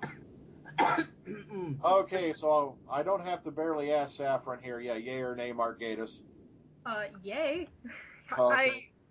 his criticisms of both Doctor Who and Sherlock and just Moffat in general have made me very happy, and I follow him on Twitter, and he seems like a perfect candidate. I love his writing, I love his acting, and I think he would be absolutely perfect. Matter of fact, let me state this on the record. We did get a 50th anniversary special, and it was an Adventure in Space and Time done by Mark Gatiss. Mm-hmm. Yeah. That was more of a special to me than anything else. Okay, Harry, do I have to ask? Hey, you know me. I've seen Gatiss's work. I've read his books. I've read his stuff. I've got his new adventure books in my collection, and the man did a fantastic job with Adventures in Time, with the Adventures in Space and Time. I mean, the man did a fantastic job. He did it. All I gotta say is, bring him in to replace Moffat. The sooner the better. I agree with you too. Matter of fact, I think he's probably one of the reasons why Sherlock's carrying off so well, because he works on it with Moffat. Okay, Vil? Are you there, Vil? Yeah, I'm there. I just had a problem trying to unmute the microphone. Okay. I think it's obvious. I'm going to say yes. In fact, I just want to say right now that if anybody is actually going to say no, I'd like to encourage you to take up the time-honored tradition of seppuku. That being said, I don't think that anybody's going to say no. But yeah, what in the hell? Why can't we have him there now? Because, well, I could go on with the same complaints about Moffat, but what's the point? Gatiss is superior to him in every way, and if he were to come on the show and actually take over, I think that everything that we're saying good about what Moffat can do in terms of getting people interested, I think that we'd find out that Gatiss could do it 100 times better. Okay, Josh? I want to lean towards saying yes, I'd be all for Gatiss taking over, but not without a few considerations, which would be, I often wonder, and I know a few of you are probably going to scoff at this, how much of the BBC is holding down Moffat right now from doing particular things. I'm not saying that that's 100%, but given that, if Gatiss was offered the job, I'd like to see him be able to go full tilt on Doctor Who and really give us a great run with his show running, as opposed to what we're getting with Moffat. I'm not making excuses for him, just rather at times I'm curious if there is some holdback with the BBC. All right, Collin? Mark Gatiss? Yeah, yay or nay, you think? Oh yeah, he did great with the Adventures in Time and Space. Yeah, definitely. Okay, Alexander? Yeah, I think he's another good choice, and yeah, I think on the strength of stuff he's done recently, like Crimson Horror and Adventure in Space and Time alone, I'd say it's like he's on form, and Moffat isn't. It is a fair point that we don't know quite what the restraints are and how much is actually, because Moffat has been blamed for things that aren't his fault, like the scheduling, the advertising, stuff like that. And I'm sure there's other stuff that he's told you can't do this and you can't do that. And so Gatiss or anybody would face some restraints. That's true. But the fact is, Moffat looked like the Messiah a few years ago with The Promised Land, and now everyone hates him. And it's just time for a change, whichever way you look at it. And Gatiss is the obvious choice for change. Oh, okay. AJ? Yes, I agree with everyone. Adventure in Space and Time, brilliance. Big Finish Audio, brilliance. As far as I could say, you could do no wrong. Okay. Yeah, the reason why I pretty much knew everyone was going to say yes, but I had to ask because, as you know, we brought up a little bit earlier, we were saying the same thing about Moffat, and look what happened. You know, so he does look to me to be the ideal choice, but you never know. It's scary. Okay, now the next one they have is the fresh blood choice. Yeah, no, because what I was going to say, if you was going to come back to me, but never mind. Oh, go ahead. Yeah, that's what I would love, Gatiss. But in the other hand, I don't think he'll get a job. I really don't think he'll get a job. That's what scares me. That scares me too. I think because the BBC, they're great for someone who gives them money. They're not even really bothered with the ratings anymore, to be honest with you. As long as it sticks at the top 5, you know. I'd like to add one quick thing, which is that I think that if we have Mark Gatiss, you could almost be guaranteed to see maybe one episode that would cross over and you'd have one of the classic Doctors appear. Oh yeah, I know what you mean, but say for instance, it's Josh actually who actually reminded me of this. I actually don't think, I think they'll put him on a leash a little bit. I think, or they'll give it. Yeah, I think they might. Yeah, I mean, I think they might put him on a leash because I'm thinking of it as a business way for the BBC to do it.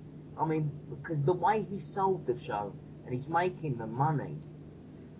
Because, for instance, you take, for instance, the 50th anniversary. They were so full of merchandise. They were so full of, you know, the same Murray Gold music CDs with, you know, very few variations. You know, I mean, Murray Gold's more popular than the show now, you know. And what did we get at the end of the day?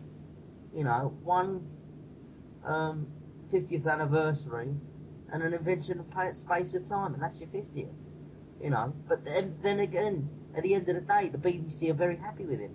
So that's why I think they might get another Moffat person in and say, you know, make some more money if you can. Okay. Now, the next one you guys may not be familiar with because this is their fresh blood choice, and that was Howard Overman. And his experience is the following. Overman's written for shows including New Tricks and Merlin, but is best known as the creator of the BAFTA-winning Misfits for Channel 4 and the Dirk Gently TV series for the BBC, which was based on the novels by Douglas Adams. He also created Police Academy Vexed, and most recently is the co-creator of the BBC drama Atlantis. So, just based off that bit of information, this is a guy completely out from left field, basically.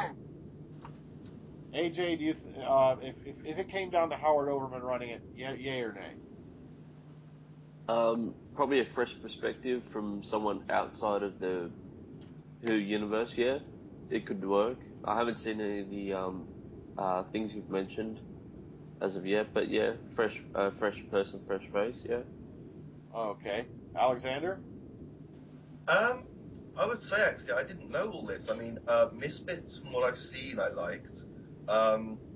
And Dirk Gently, while I don't think they've quite done justice to Douglas Adams' books, who could? Mind you, they've got the problem of it being too compressed as well. But actually, yeah, it's an enjoyable adaptation as a series. So, yeah, I can put it like that. That would be an interesting, fresh choice. And I'm curious to see what direction that would go. And obviously, he couldn't do the sorts of things that Misfits does.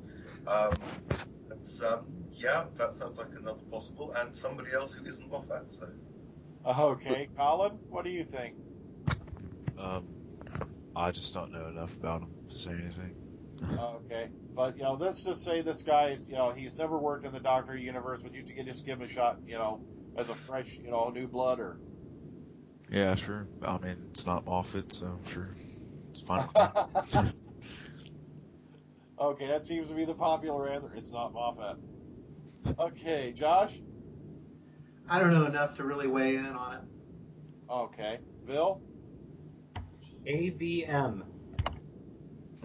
Okay, ABM. Harry? I gotta say this. He sounds interesting, but I'd like to get to know a little bit more about his work before I say anything one way or the other.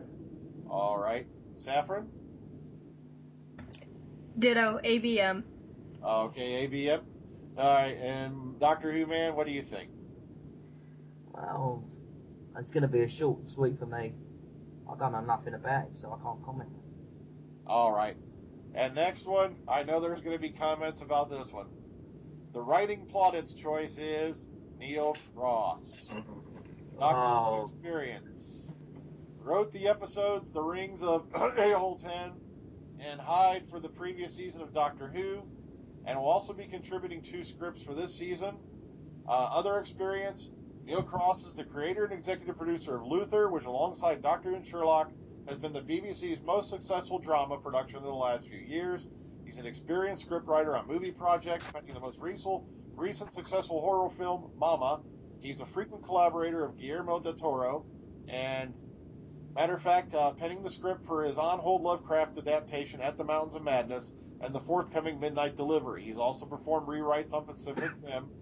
Now, Cross is also an experienced novelist and has been long listed for the Booker Prize. So let's start with Doctor Who man, Neil Cross, yay or nay? Guys, everyone, this guy will probably be the next producer. He will probably be the next producer. Don't be surprised if he gets the job. I think he's a complete Moffat-ite. I think he's absolutely the right person to go on.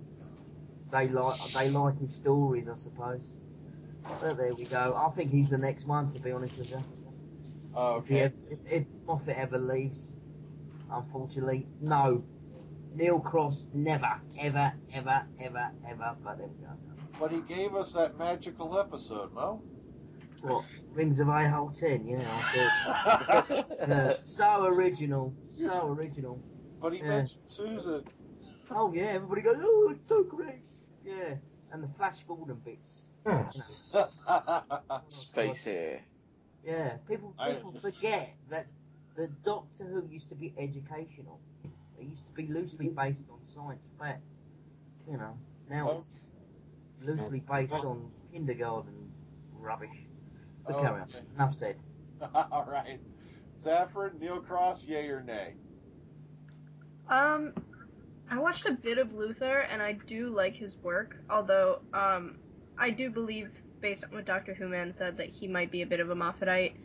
I just hope that being a more popular creator, he doesn't end up messing it up and pulling the same thing Moffat did just to bring in more attention to the show and not necessarily more quality. As long as he keeps to quality writing, I don't mind, and I think he would be okay.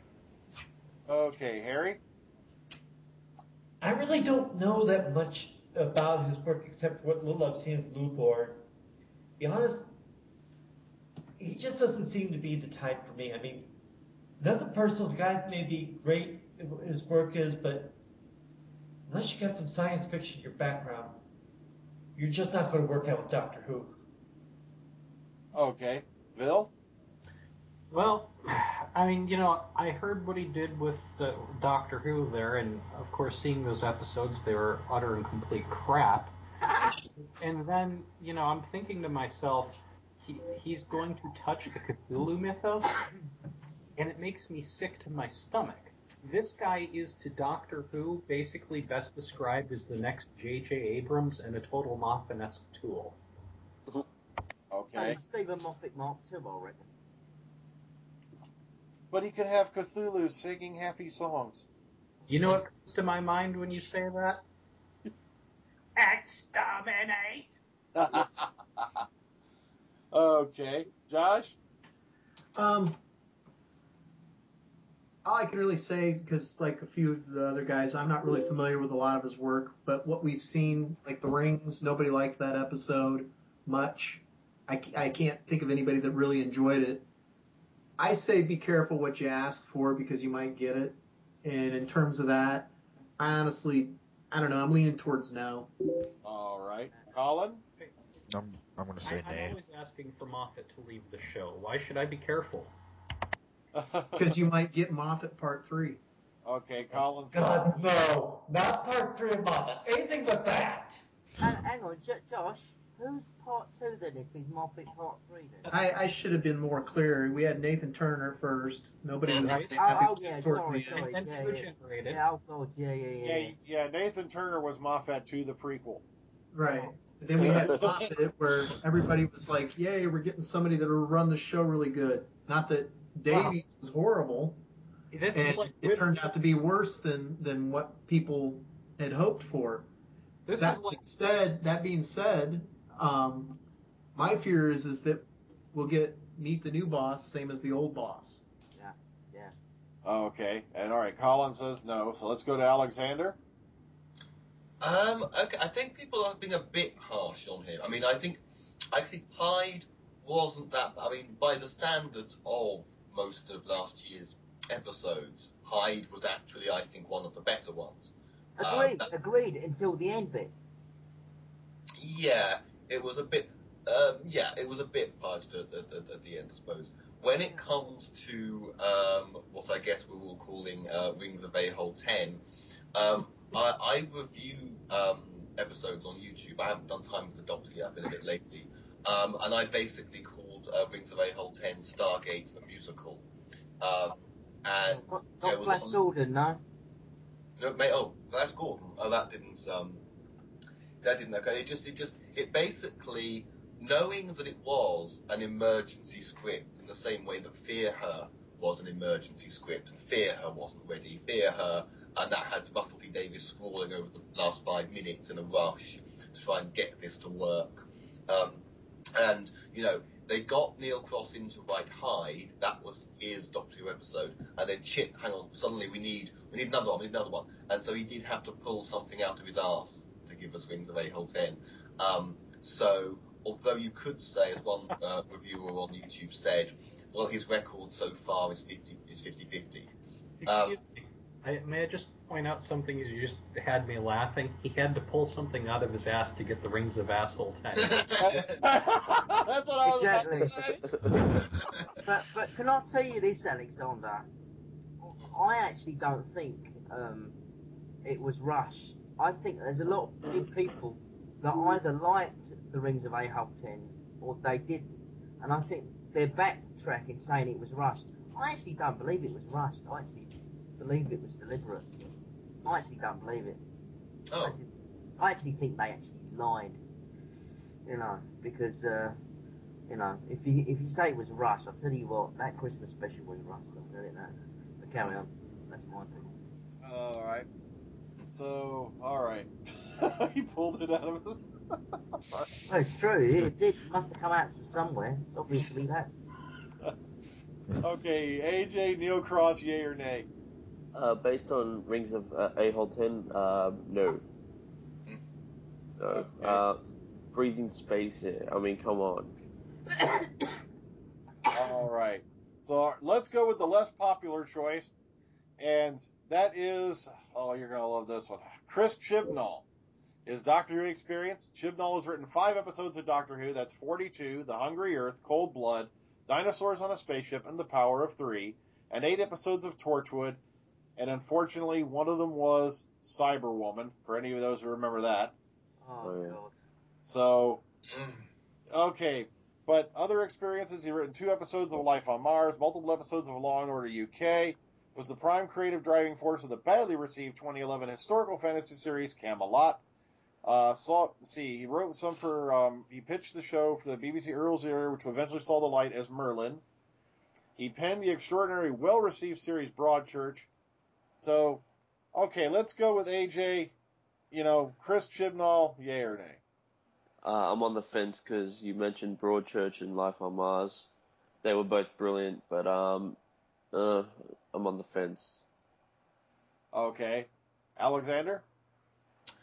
I actually really like some of his episodes. I actually, as a Silurian remake, Hungry Earth and Cold Blood, I actually really like. It may not stand out for a lot of people, and I'd say actually that was a real earnest effort, as much as they changed the Silurians too much. And before we had, Vastra or Silurians randomly turning up wherever, that was a proper Silurian story. Although Dinosaurs on a Spaceship, which I did not like, has something in it that spoils Cold Blood, because they mention Silurians, because they left it with Silurians will go freeze it for another 1,000 years, and maybe in 1,000 years humans and Silurians can live together. And Dinosaurs on a Spaceship has that reference to the Silurians having to settle down like refugees on another planet somewhere, which I just thought spoiled his own work a bit there. But it does at least show, Hungry Earth and Cold Blood shows that he can actually write proper Doctor Who, because that really, for me, apart from I kind of thought, oh, bring back Bessie and where's Unit? But apart from that, and yes, it was kind of a remake with a new twist, but I thought that felt like proper Doctor Who, apart from the bits that Moffat scored over it. And so, actually, I would trust him with Doctor Who, and it's somebody else who isn't Moffat. Okay. Collin? Yeah, I guess so. From the Doctor Who episodes I've seen. All right. Josh? I don't know. Honestly, I'm kind of disappointed with this list because it's just nobody's really standing out really strong to me. Don't worry, it's getting better. Okay. Okay, but just based off Cyberwoman, I'd say no. But okay. Oh God. I know. If you're basing it off Cyberwoman, absolutely not. Cyber Dominatrix Woman. Oh, that's basically my thought when I saw that outfit. Okay, Bill, Chris Chibnall, yay or nay? Well, I'm going with the major yay on this one. I really like him. I mean, yeah, I can see where there's some complaints. He's not perfect, I'll give you that. But he also does something for me. We've been talking about this whole regeneration cycle, and now I understand it. Steven Moffat's finally not going to be able to take our criticism. He's going to jump off of a roof, and he's going to end up back in the 70s so that by the 80s, he can be the John Nathan Turner that he was meant to be. Okay, Harry, Chris Chibnall, yay or nay? I'm going to have to go with nay on him. Basically, what little I've heard of him, especially some of the stuff I've heard, I mean, his stuff got so trashed so badly that not only was he getting threats, but so was Moffat. Okay. Saffron? I'm gonna have to go with nay. From what I've seen of his work on Torchwood, like, it was all okay, and then once it hit Cyberwoman, I was completely done with him as a writer. I couldn't do it. He was terrible. And if he's gonna be anything like that with Doctor Who, it's just gonna be a real disappointment. Okay. And of course, DoctorWhoMan? Oh, God. Well, I suppose it's going to be another Moffat. He'd probably end up getting the job as well. No, but he'd probably end up getting the job. Darren, what's the next one? Okay, brace yourself. This was under Fans Would Love It, but it would be almost impossible choice. Neil Gaiman. Okay. Neil Gaiman's the writer of the extremely well-regarded episode The Doctor's Wife and the somewhat less regarded Nightmare in Silver. He's the writer of the critically acclaimed graphic novel Sandman, regarded as one of the most important comic series ever written. He's also written well-regarded novels including American Gods, The Nancy Boys, The Graveyard Book, and the recent Ocean at the End of the Lane. Several of his books have been adapted to successful films, including Caroline and Stardust. He was also the only person other than J. Michael Straczynski to write an episode of Babylon 5 in its last 3 seasons. He's also the creator of the TV miniseries Neverwhere, which he later adapted into a best-selling novel. He's also been working on a TV version of American Gods for the best couple of years, formerly at HBO, but now for an unidentified network. As well as being a major fan of Doctor Who, Gaiman is also a fan of the works of Douglas Adams and has penned a book about Hitchhiker's Guide to the Galaxies, novels, and radio plays. Okay, so Mo, Neil Gaiman. Oh, God. Oh, anything like The Doctor's Wife, anything go by, no. Oh, what a load of rubbish. What? God. Mo. I've produced better turds than that, I'm telling you that. God. Doctor Who Man, I'm sorry to say this, but when I first saw The Doctor's Wife, the first thing I said, and I went online and I said this, if you didn't like that episode, you don't really like Doctor Who. Well, I've been watching it over 40 years, so I don't know how old you are. Man, I'm telling you what.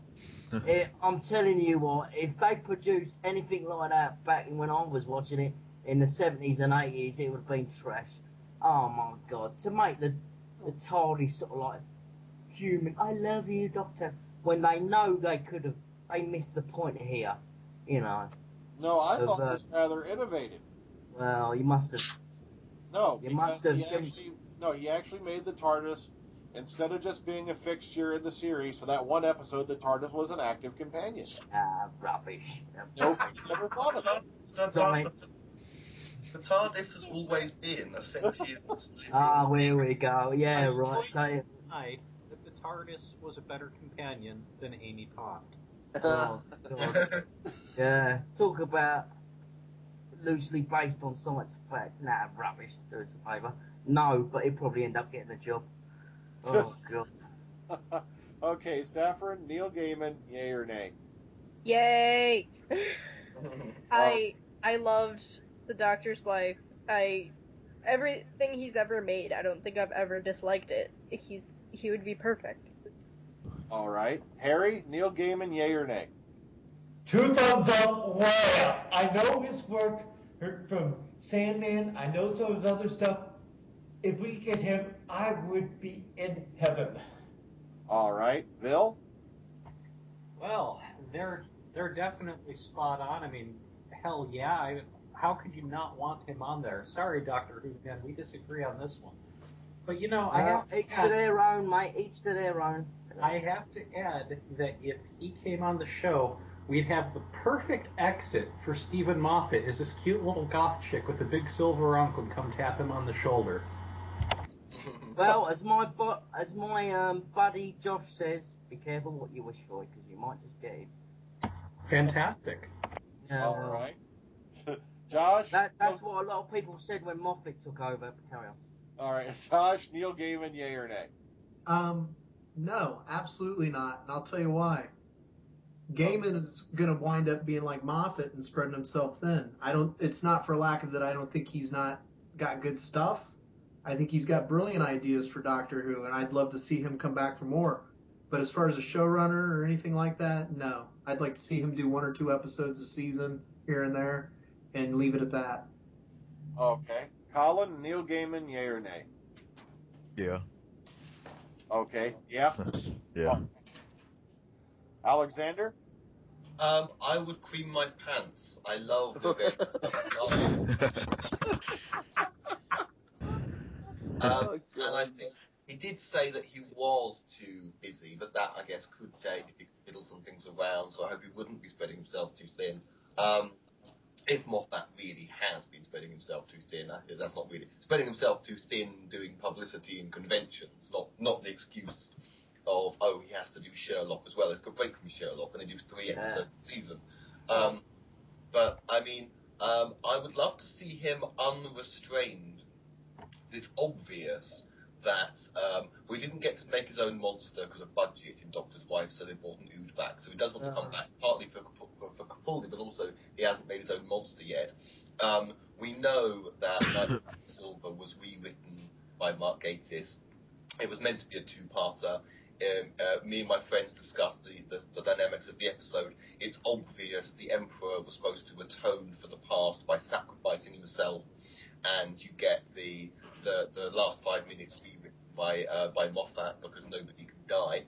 Other than that, I mean, I loved I've forgotten the actor's name, but I loved the Porridge character, and I thought that was great. Alex, can I ask you a question? What are you going to expect the next time if he becomes showrunner? Make a sonic screwdriver an assistant. No, let me throw you something here, though. It turns out that something else that got rewritten in The Doctor's Wife was the fact that House was supposed to be the Great Intelligence. Oh. That got out. Yes, House was supposed to be the Great Intelligence. All right, let me just chuck this at Alex, right? Saying that I can't be a Doctor Who fan, you know, a Neil Gaiman fan, writing utter crap. I'll tell you this, yeah. Can you compare him to Terrence Dicks? You know, or anything Malcolm Hulke's done, or you know, Douglas Adams done? No, you can't, because those were quality writers. That is a pile of, you know, steaming, mate. I'm sorry. Obviously, I didn't mean to offend you over the whole... I'm not offended, but I'm just giving you examples. Okay, obviously Doctor Who, at the time it was how I felt, but the actual episode I think did divide fans more than I thought it would. If you think about it, right, we're talking about quality. The only person who understands that is gaytists. People like Gaiman and things like that. No, seriously, people like Gaiman and things like that. They don't. They just swallow it. Dr. You see, Who-Man. carry on. Let the hate flow through you. Say that again. Let the hate flow through you. Oh, don't worry, it's flowed, mate. I'm just saying. You know, you keep. I mean, the name Douglas Adams has been brought up, and he's one of the few people I wish was still alive now. Seriously. Oh, Douglas Adams, Terry Nation, Robert Holmes. Yeah, but I mentioned Douglas Adams because he unfortunately died young. You know, do you understand what I'm saying? So he would have been great. And also, you've got a person who's still alive now, but is unused, which is Terrence Dicks. That's true. That's true. Yeah. Oh, You know. Terrence. Oh God, Terrence.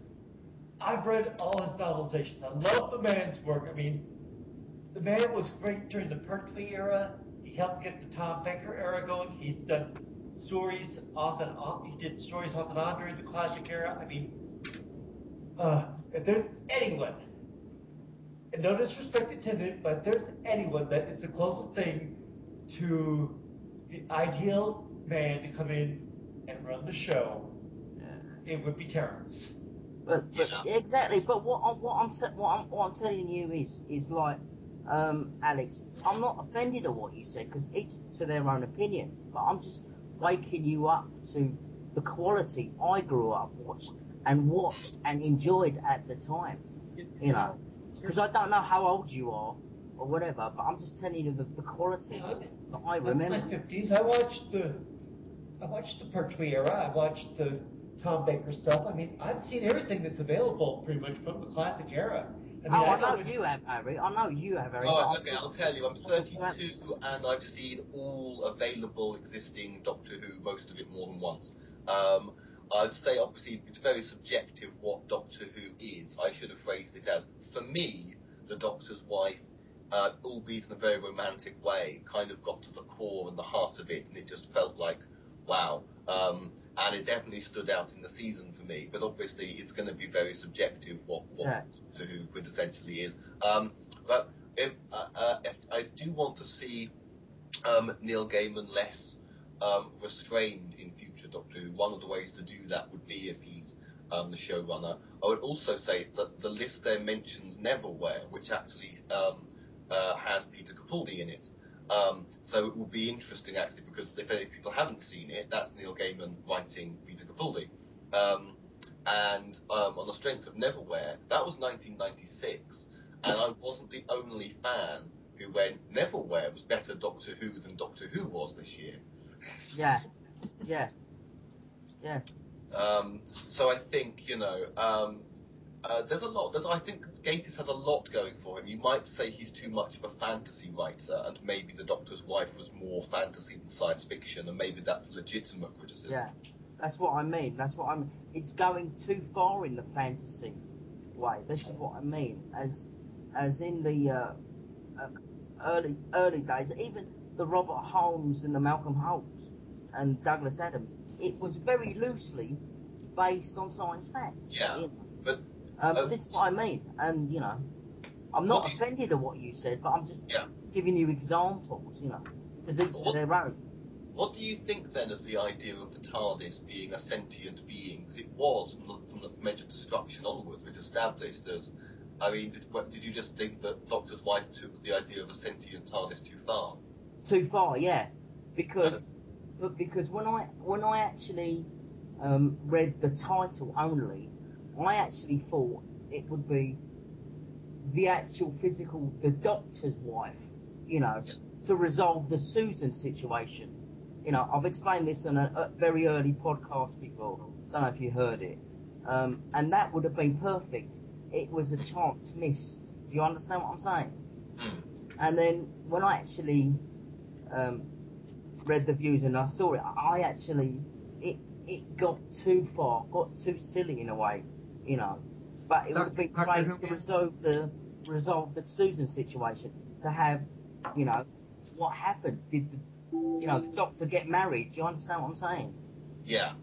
Okay, somebody wanted to jump in. Go ahead, Josh. Yeah, Doctor Who Man.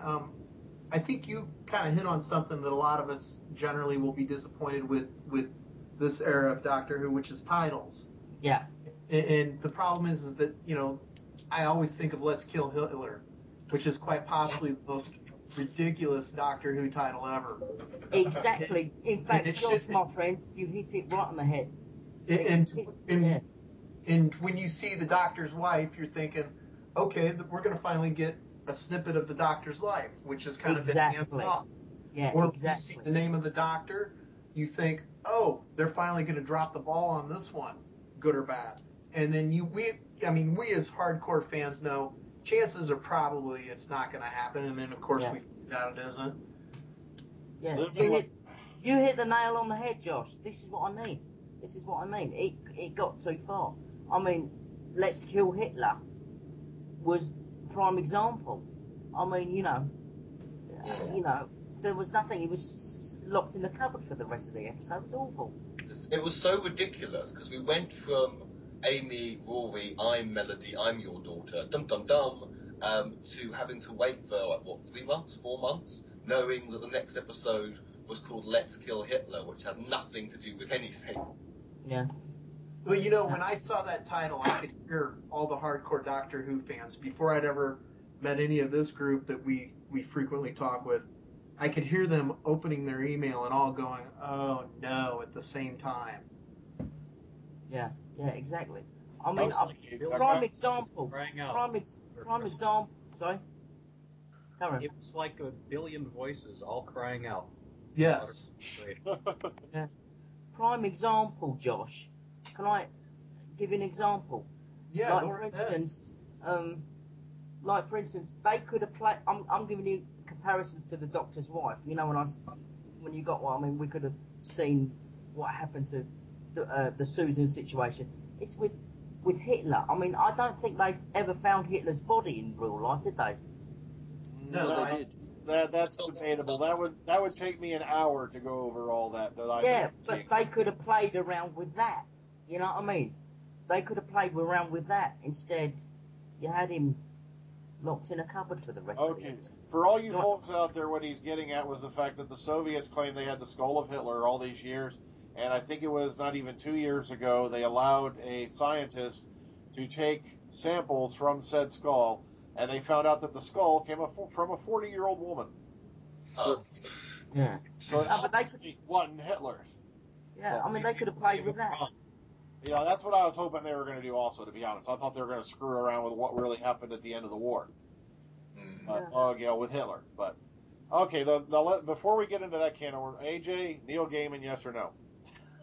Yes, but I doubt he'd be able to do it. He'd be too busy. He's spread himself all over the place. Yeah, true. Okay, so last one, and this is literally titled, "The Will Never Happen, but hey, let's take a pun choice." J. Michael Straczynski, also known as JMS. Doctor Who Experience. Straczynski was a fan of the original Doctor Who in the 70s and 80s. He has cited it, along with The Prisoner and Blake 7, as an influence on the writing of his TV show Babylon 5. Specifically, he has cited the season-long story arcs such as Key to Time as being influential on his development of Babylon 5's story structure. Other experience. Script editor and producers on shows like Murder, She Wrote, Captain Power, while also writing for the animated series including He-Man and Ghostbusters. Best known for being the co-showrunner and primary writer of Babylon 5, which ran for 5 seasons. He also went on to later become the primary showrunner on Jeremiah. Also writing the script for the Clint Eastwood movie Changeling. Was also active in comics, writing from everything from Spider-Man to the recent Before Watchmen project. Not to mention, he's also written, some movies like Thor and whatnot. So let's go ahead and start with AJ. If this even had the slightest likelihood of happening, JMS, yay or nay? Yes, from that varied experience, I dare say he'd give a new twist and dimension to it. Yeah, because I've seen it. I loved Babylon 5. As a matter of fact, it was the first series ever literally designed not to go beyond 5 years. It was literally a 5-year novel. And I think he has the foresight and the ability to take this show to a whole new level. if he was put in charge of Doctor Who. So, Alexander? Faith manages. I think this would be brilliant. It's not completely impractical because they could give him. They've got flats in Cardiff. They could just live in Cardiff after the year. If he's a fan, he'd want to do it. If he's a fan of the classic series, he could maybe take it back to the 70s. And I've already kind of thought through, knowing the kind of themes they use, not because I'd want to see a Babylon 5 clone called Doctor Who, but his intelligent use of themes like racism and spirituality, the potential's there in Doctor Who. And what I think they should do is they've got this established idea that Gallifreyans are like a hated race in the universe now.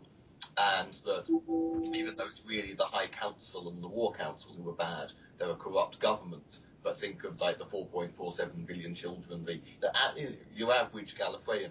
The way that the Doctor describes his childhood, doesn't he actually come from like a little hut, not actually one of the domed citadels, but he did get into the academy, hence it's a Time Lord. And the way that they are like this polytheistic culture, like Roman pagans in space, but the Pertwee Doctor would tell stories that sound kind of Buddhist.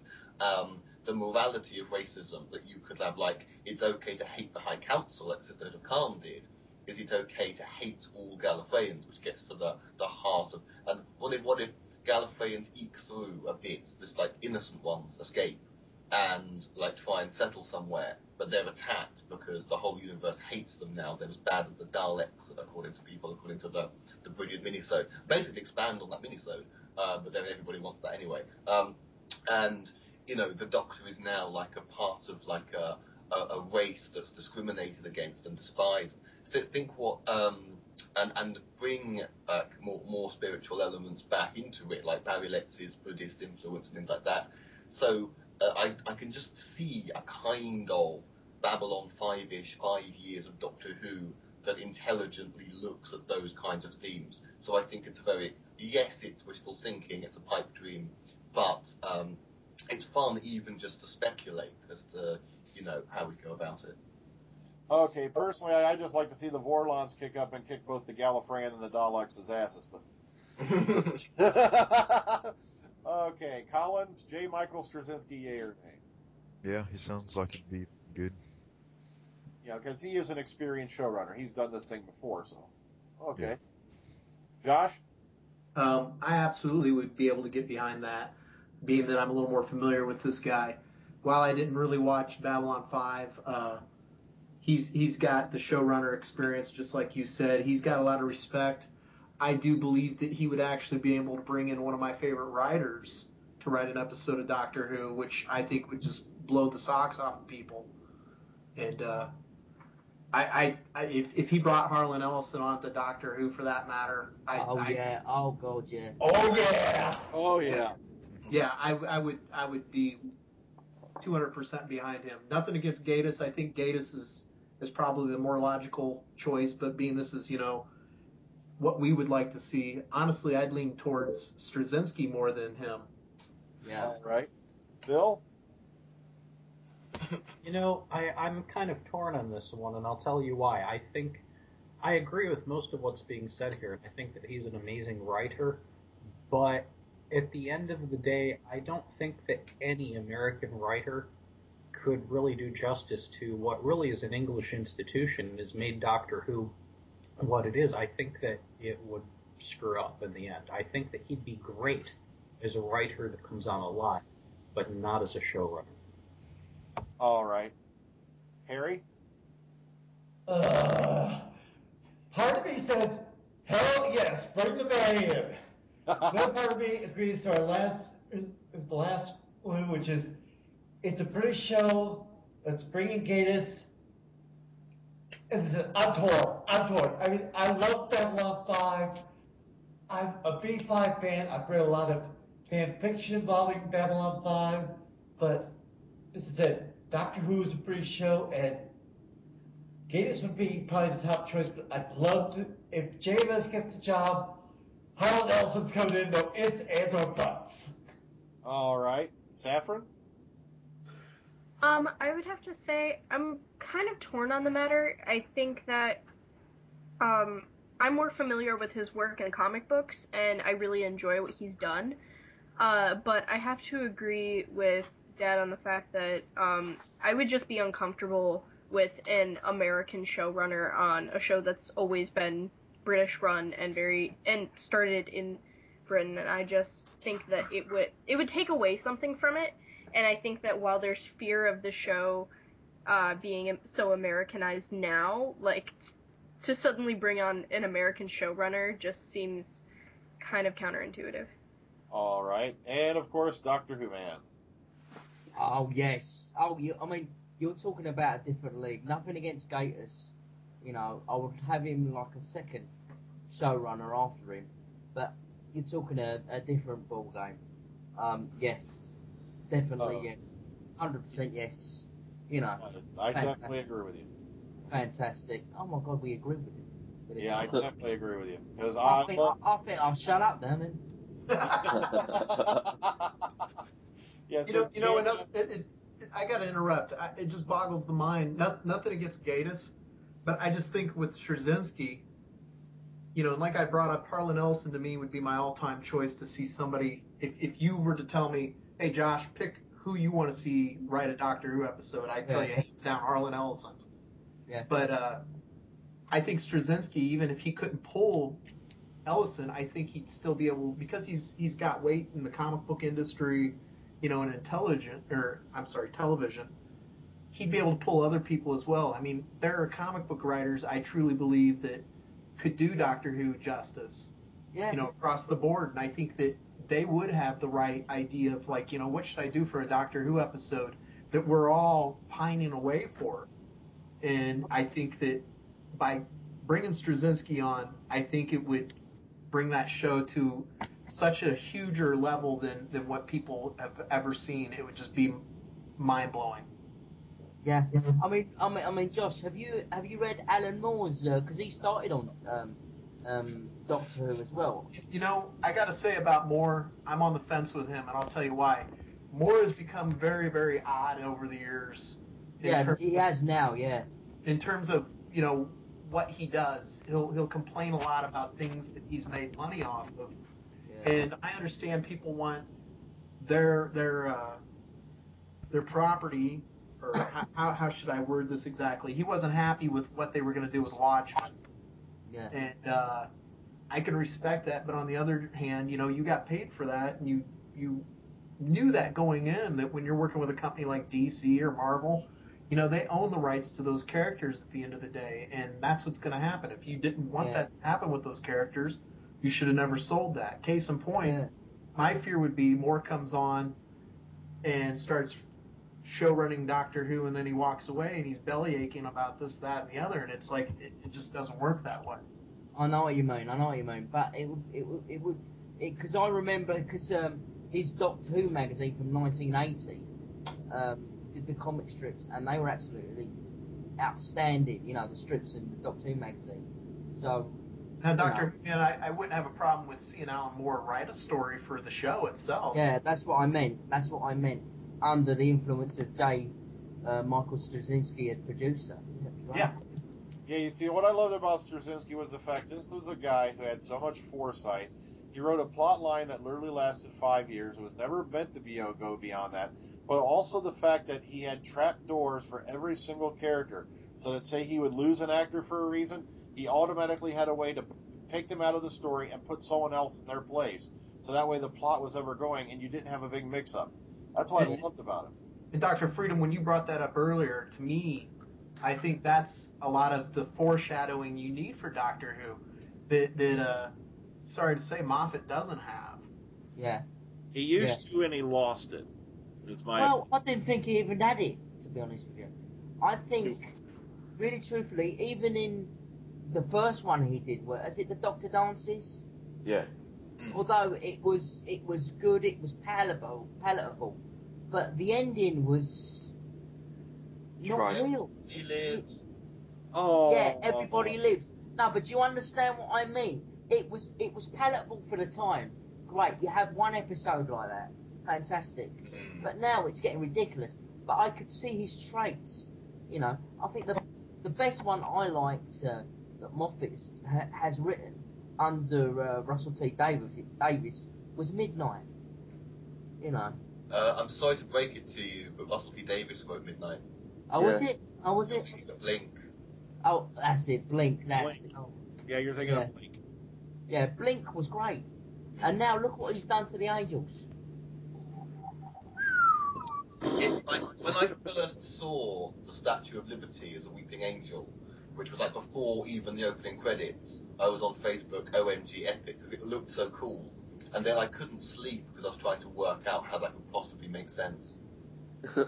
Yeah. I know, he preaches about rules and then he turns around and breaks them for his own characters and aliens. And can I just say, can I just come back at Saffron as well? Don't have to quote the rules. I mean, it doesn't matter if a person's not British or American or whatever you want, Italian. As long as you got the show at heart and you know the spirit of the show and you can write, it doesn't matter where you come from. Do you understand what I'm saying? So I hear you. I understand what you're saying. Matter of fact, what I love to bring up is the fact that, come on, the guy who thought up this show, Sidney Newman, was Canadian. Yeah. So, you know, and things, I mean, otherwise we wouldn't be talking to American fans, you know. You know, I saw a documentary about the making of the James Bond movies just a couple nights ago. Yeah. And the one thing that I remember the main guy who, when he handed the franchise off to the next person, he said was, if you ever have problems with what to do with James Bond next, always go back to the source material, go back to the start. And I feel sometimes that these guys running Doctor Who need to think about that in a sense. Like, let's go back to the start and see what made this tick originally, because it's not working right now. Yes. Yeah, that's part of the reason why for Capaldi. Yeah, I'll be right back, guys. Biological meta-crisis. Okay. I think if you look at some of these names, obviously Straczynski, fan of the classic series, Neil Gaiman, you know, grew up with the very early Doctor Who's, and you know, loves the Web Planet. You know, where a lot of people would point out the Web Planet's flaws in the production, but the ideas, the stories, the characters are brilliant. Yeah. That's the most important thing. Yeah. I do think something I wanted to mention earlier about Moffat, who's I'm guessing, did someone just go off to take a Moffat? Exactly. It's synonymous with shit, isn't it? It's just, I think, God, the commentaries. There's a commentary of Silence in the Library, which has both Moffat and Russell T Davis in it. Hang on a minute, what's all this gong noise going on? That's Harry. Oh, sorry. Every time I get email, it just gives me a bong. Okay. It's Harry's cluster bell. I thought for a second Phil was going to pop up when you said bong. Sorry. And Russell T Davis and Steven Moffat both annoy me in commentaries. There's a bit where Moffat cites the classic series, and Russell T Davis says, "Oh, you've actually watched what was it, the Keys of Marinus? Ooh, that's hard work." Like, what do you mean the Keys of Marinus is hard work? And then on the on the Wedding of River Song commentary, Moffat laughs at his own ineptitude in a way that contradicts what he said in the radio interview. It's like, oh, God, that is just so, like, basically admitting he was taking the piss with the Doctor walking through the door, suddenly coming back through. Like, on the other hand, after a season of contemplating his own mortality, it takes him like 2 seconds to think, oh no, I'll just get the tessellator. And it's like, Moffat like laughs as he admits that writing-wise, that's taking the piss. Okay. Yeah.